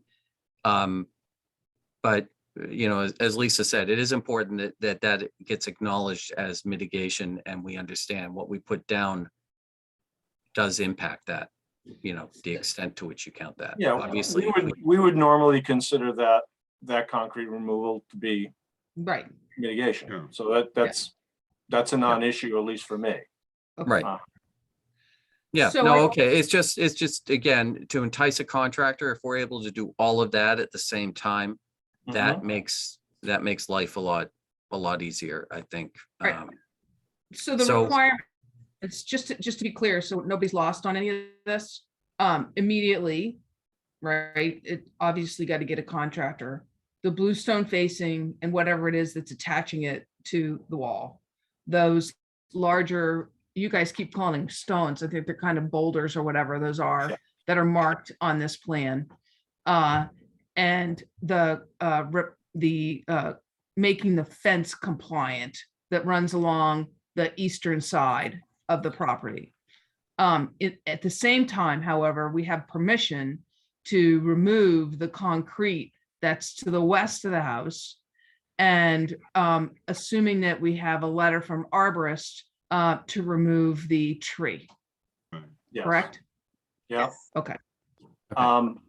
Also, with the removal of that bluestone, all of those blocks, you can see it clearly. Well, when you're there, you can see it clearly, but all of those blocks have essentially pointing, you know, concrete covering all the gaps.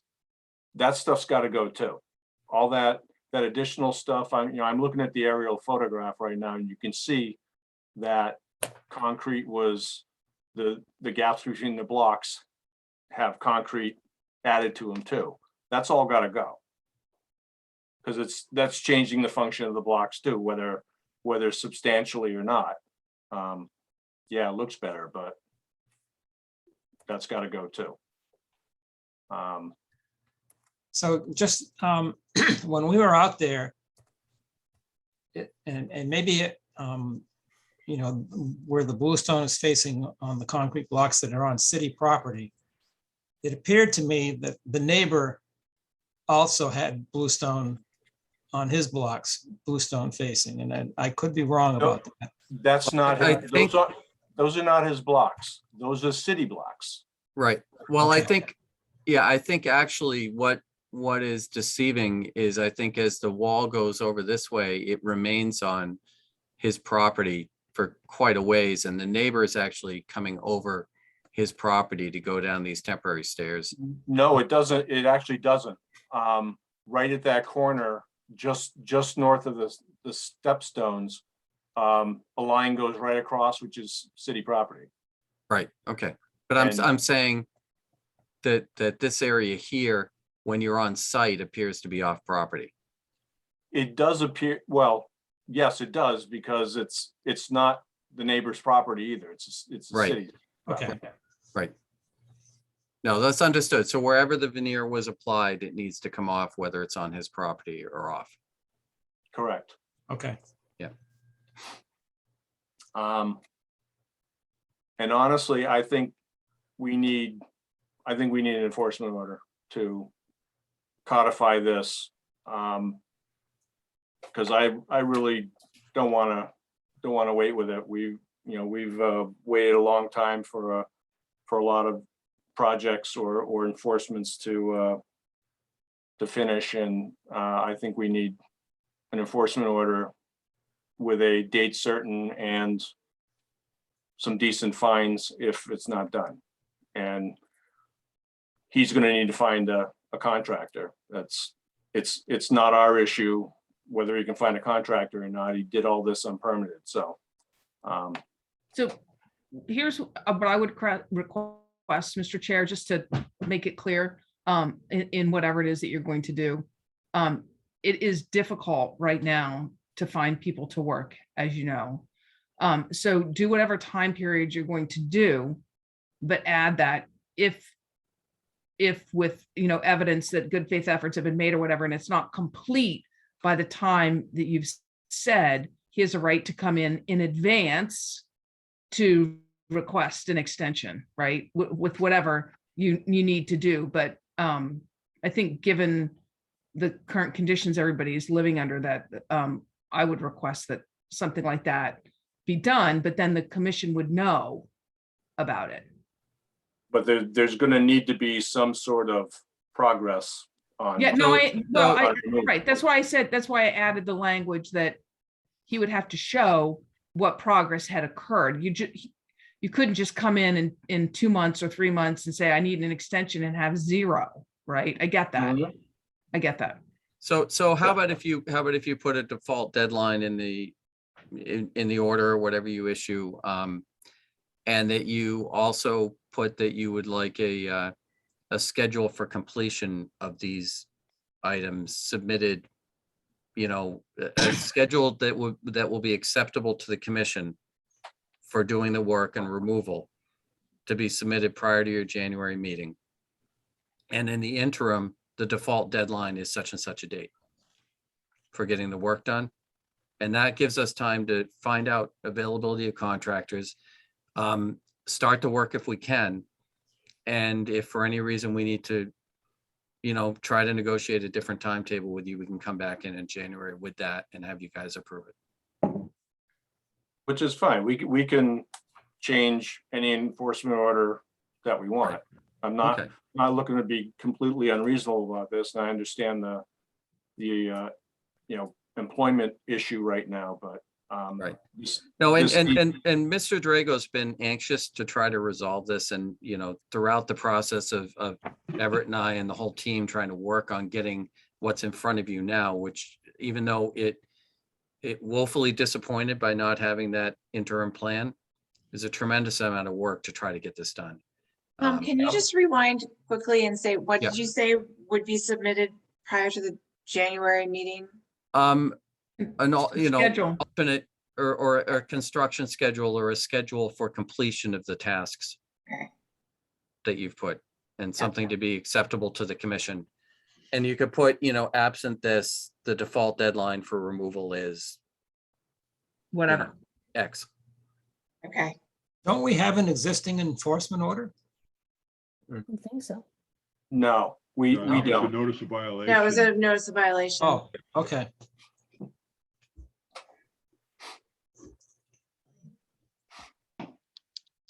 So frankly, I was thinking of a deadline of February 1st.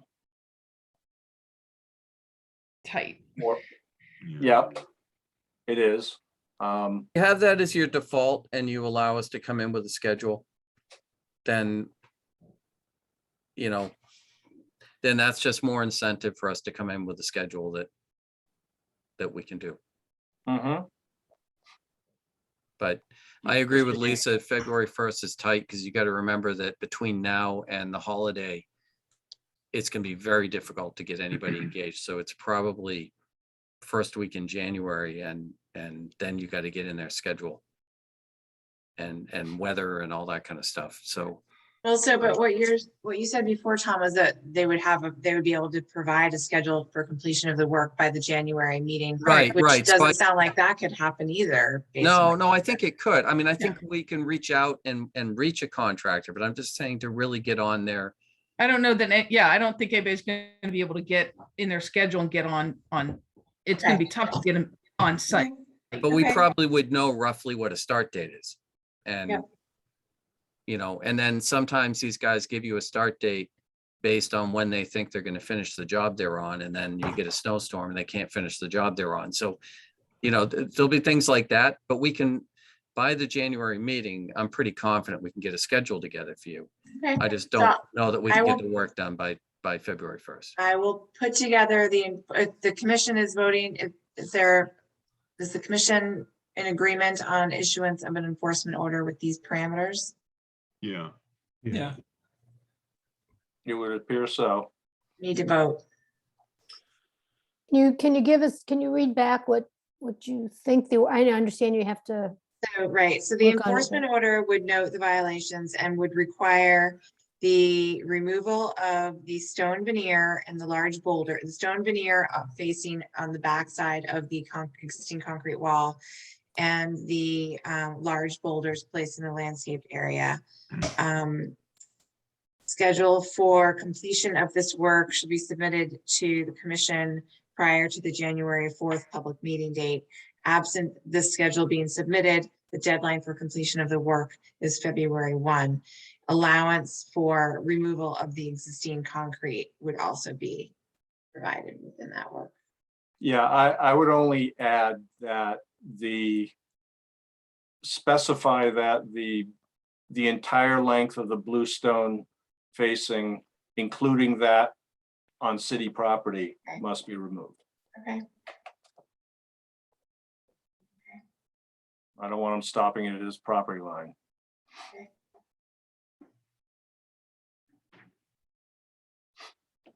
does it matter if one of the neighbors put on some of the stone, or it doesn't matter? We just, It's all the same stone. And we don't know whether the neighbor did it or not. We do know it's the same stone facing that's on his property. If we have difficulty getting permission on any off-site property, we'll certainly inform the commission.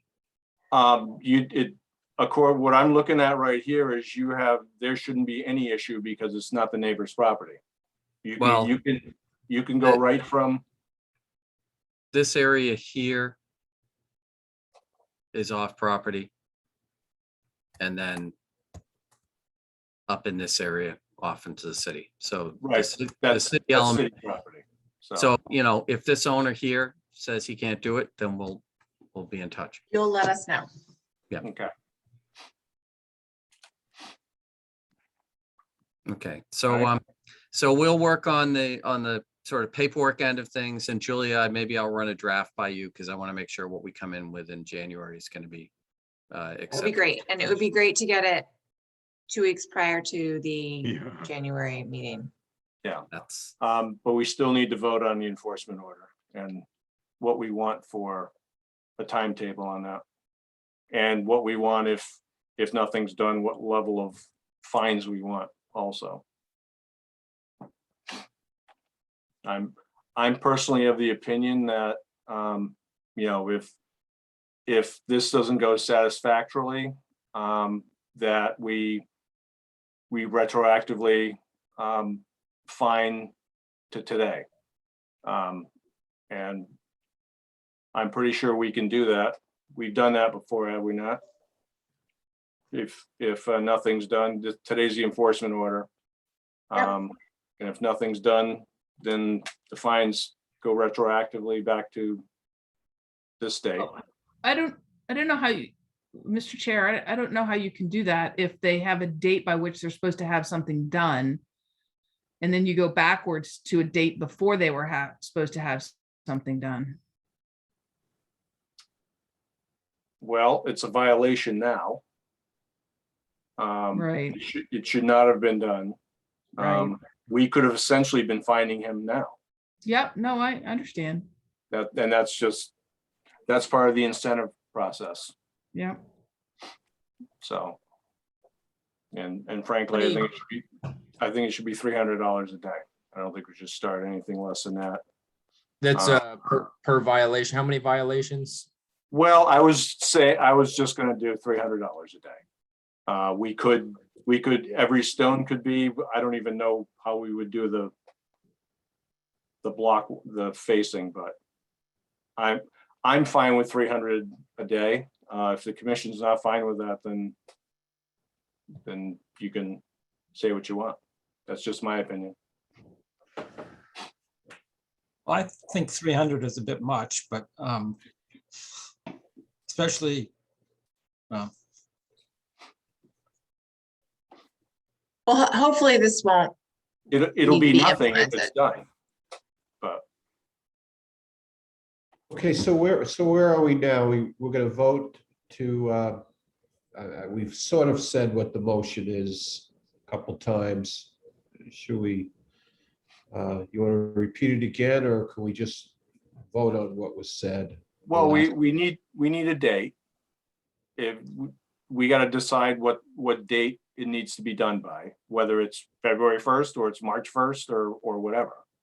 And we're gonna get an update later when we can always change whatever we say, whatever we put in the enforcement order, we can change it. I think the important thing for me is that we get a schedule at the January meeting. Yeah.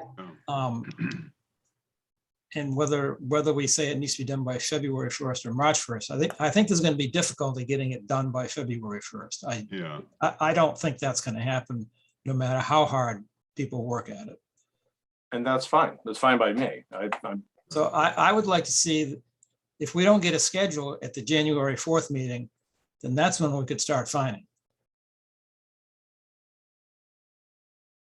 Yeah, I'm with Steve, because I don't think accomplishing this that quickly really makes a difference. He's not gonna, I mean, the seasons has changed now, and it's gonna be very difficult.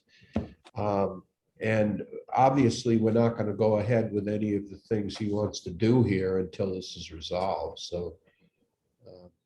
I think more, maybe take it into March would probably make more sense, or at least get the schedule resolved at the next meeting. Do you want, do you or don't you want to do an enforcement order? Yeah, I think we can do an enforcement order, and the major requirement is to get a schedule, a reasonable schedule that would be able to be met. We can put in an arbitrary deadline, and if they can't meet it, assuming that progress has been made, extend it. But I think the important thing is get a schedule. Right, but we're getting a schedule from contractors who may or may not show up for that schedule. So that's, About to say, a schedule is not worth any more than the paper it's written on, unless I mean, the important thing is getting the work done. Right. And it needs to be incentivized. Right. That's why I'm saying get a schedule for the January 4th meeting. If we don't get one, then we start finding then. If you want to make it retroactive, I mean, fine, but. Well, and what if we say that the schedule has to be signed by the licensed contractor and can't just be presented by the applicant as their schedule? It has to actually come from a contractor who's agreeing to do the work. That way, it's just more likely to take place within that actual schedule. A signed contract with the contractor to do it. That makes sense to me. Whether it's March, February, or January, February, or March, at least you know that there's a contractor who's on board to do it and we have an actual schedule. Okay, that's good with me. So I go back to, do we want to enforcement order or just wait for the first meeting in January?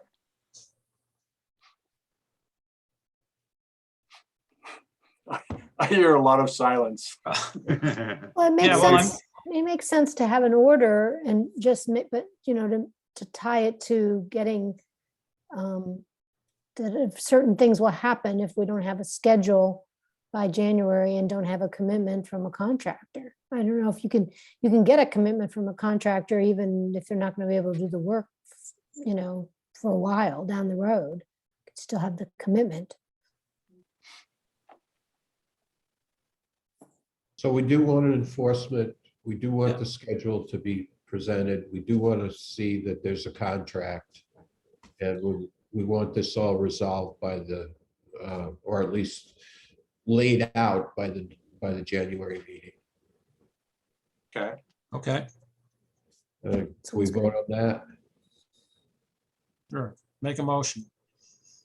I just so moved. Mhm. Second, Second. So Say second. I'd like to amend the motion to, I think it makes sense to initiate fines, levying fines as of the January 4th meeting. That gives them time so they're not panicked about fines for, the retroactive. But Joe, are you okay with that? yeah. Okay, so is the motion maker okay with Yeah. that? I'm totally fine with that. Okay. Well, why don't we get that seconded? second, Okay, roll call. Paul Healy, Yes. Steve Moore, yes. Dan Warshall, Yes. David Vine, Yes, Carol Wagon, Yes. and I vote yes. All right, so we will look forward to your signed contract on the 4th. Okay, and Mr. Chairman, just to confirm, if we are able to get somebody who can start before that meeting doing the work, we can coordinate that with Julia under that enforcement order? As far as I'm concerned, yes. Yeah.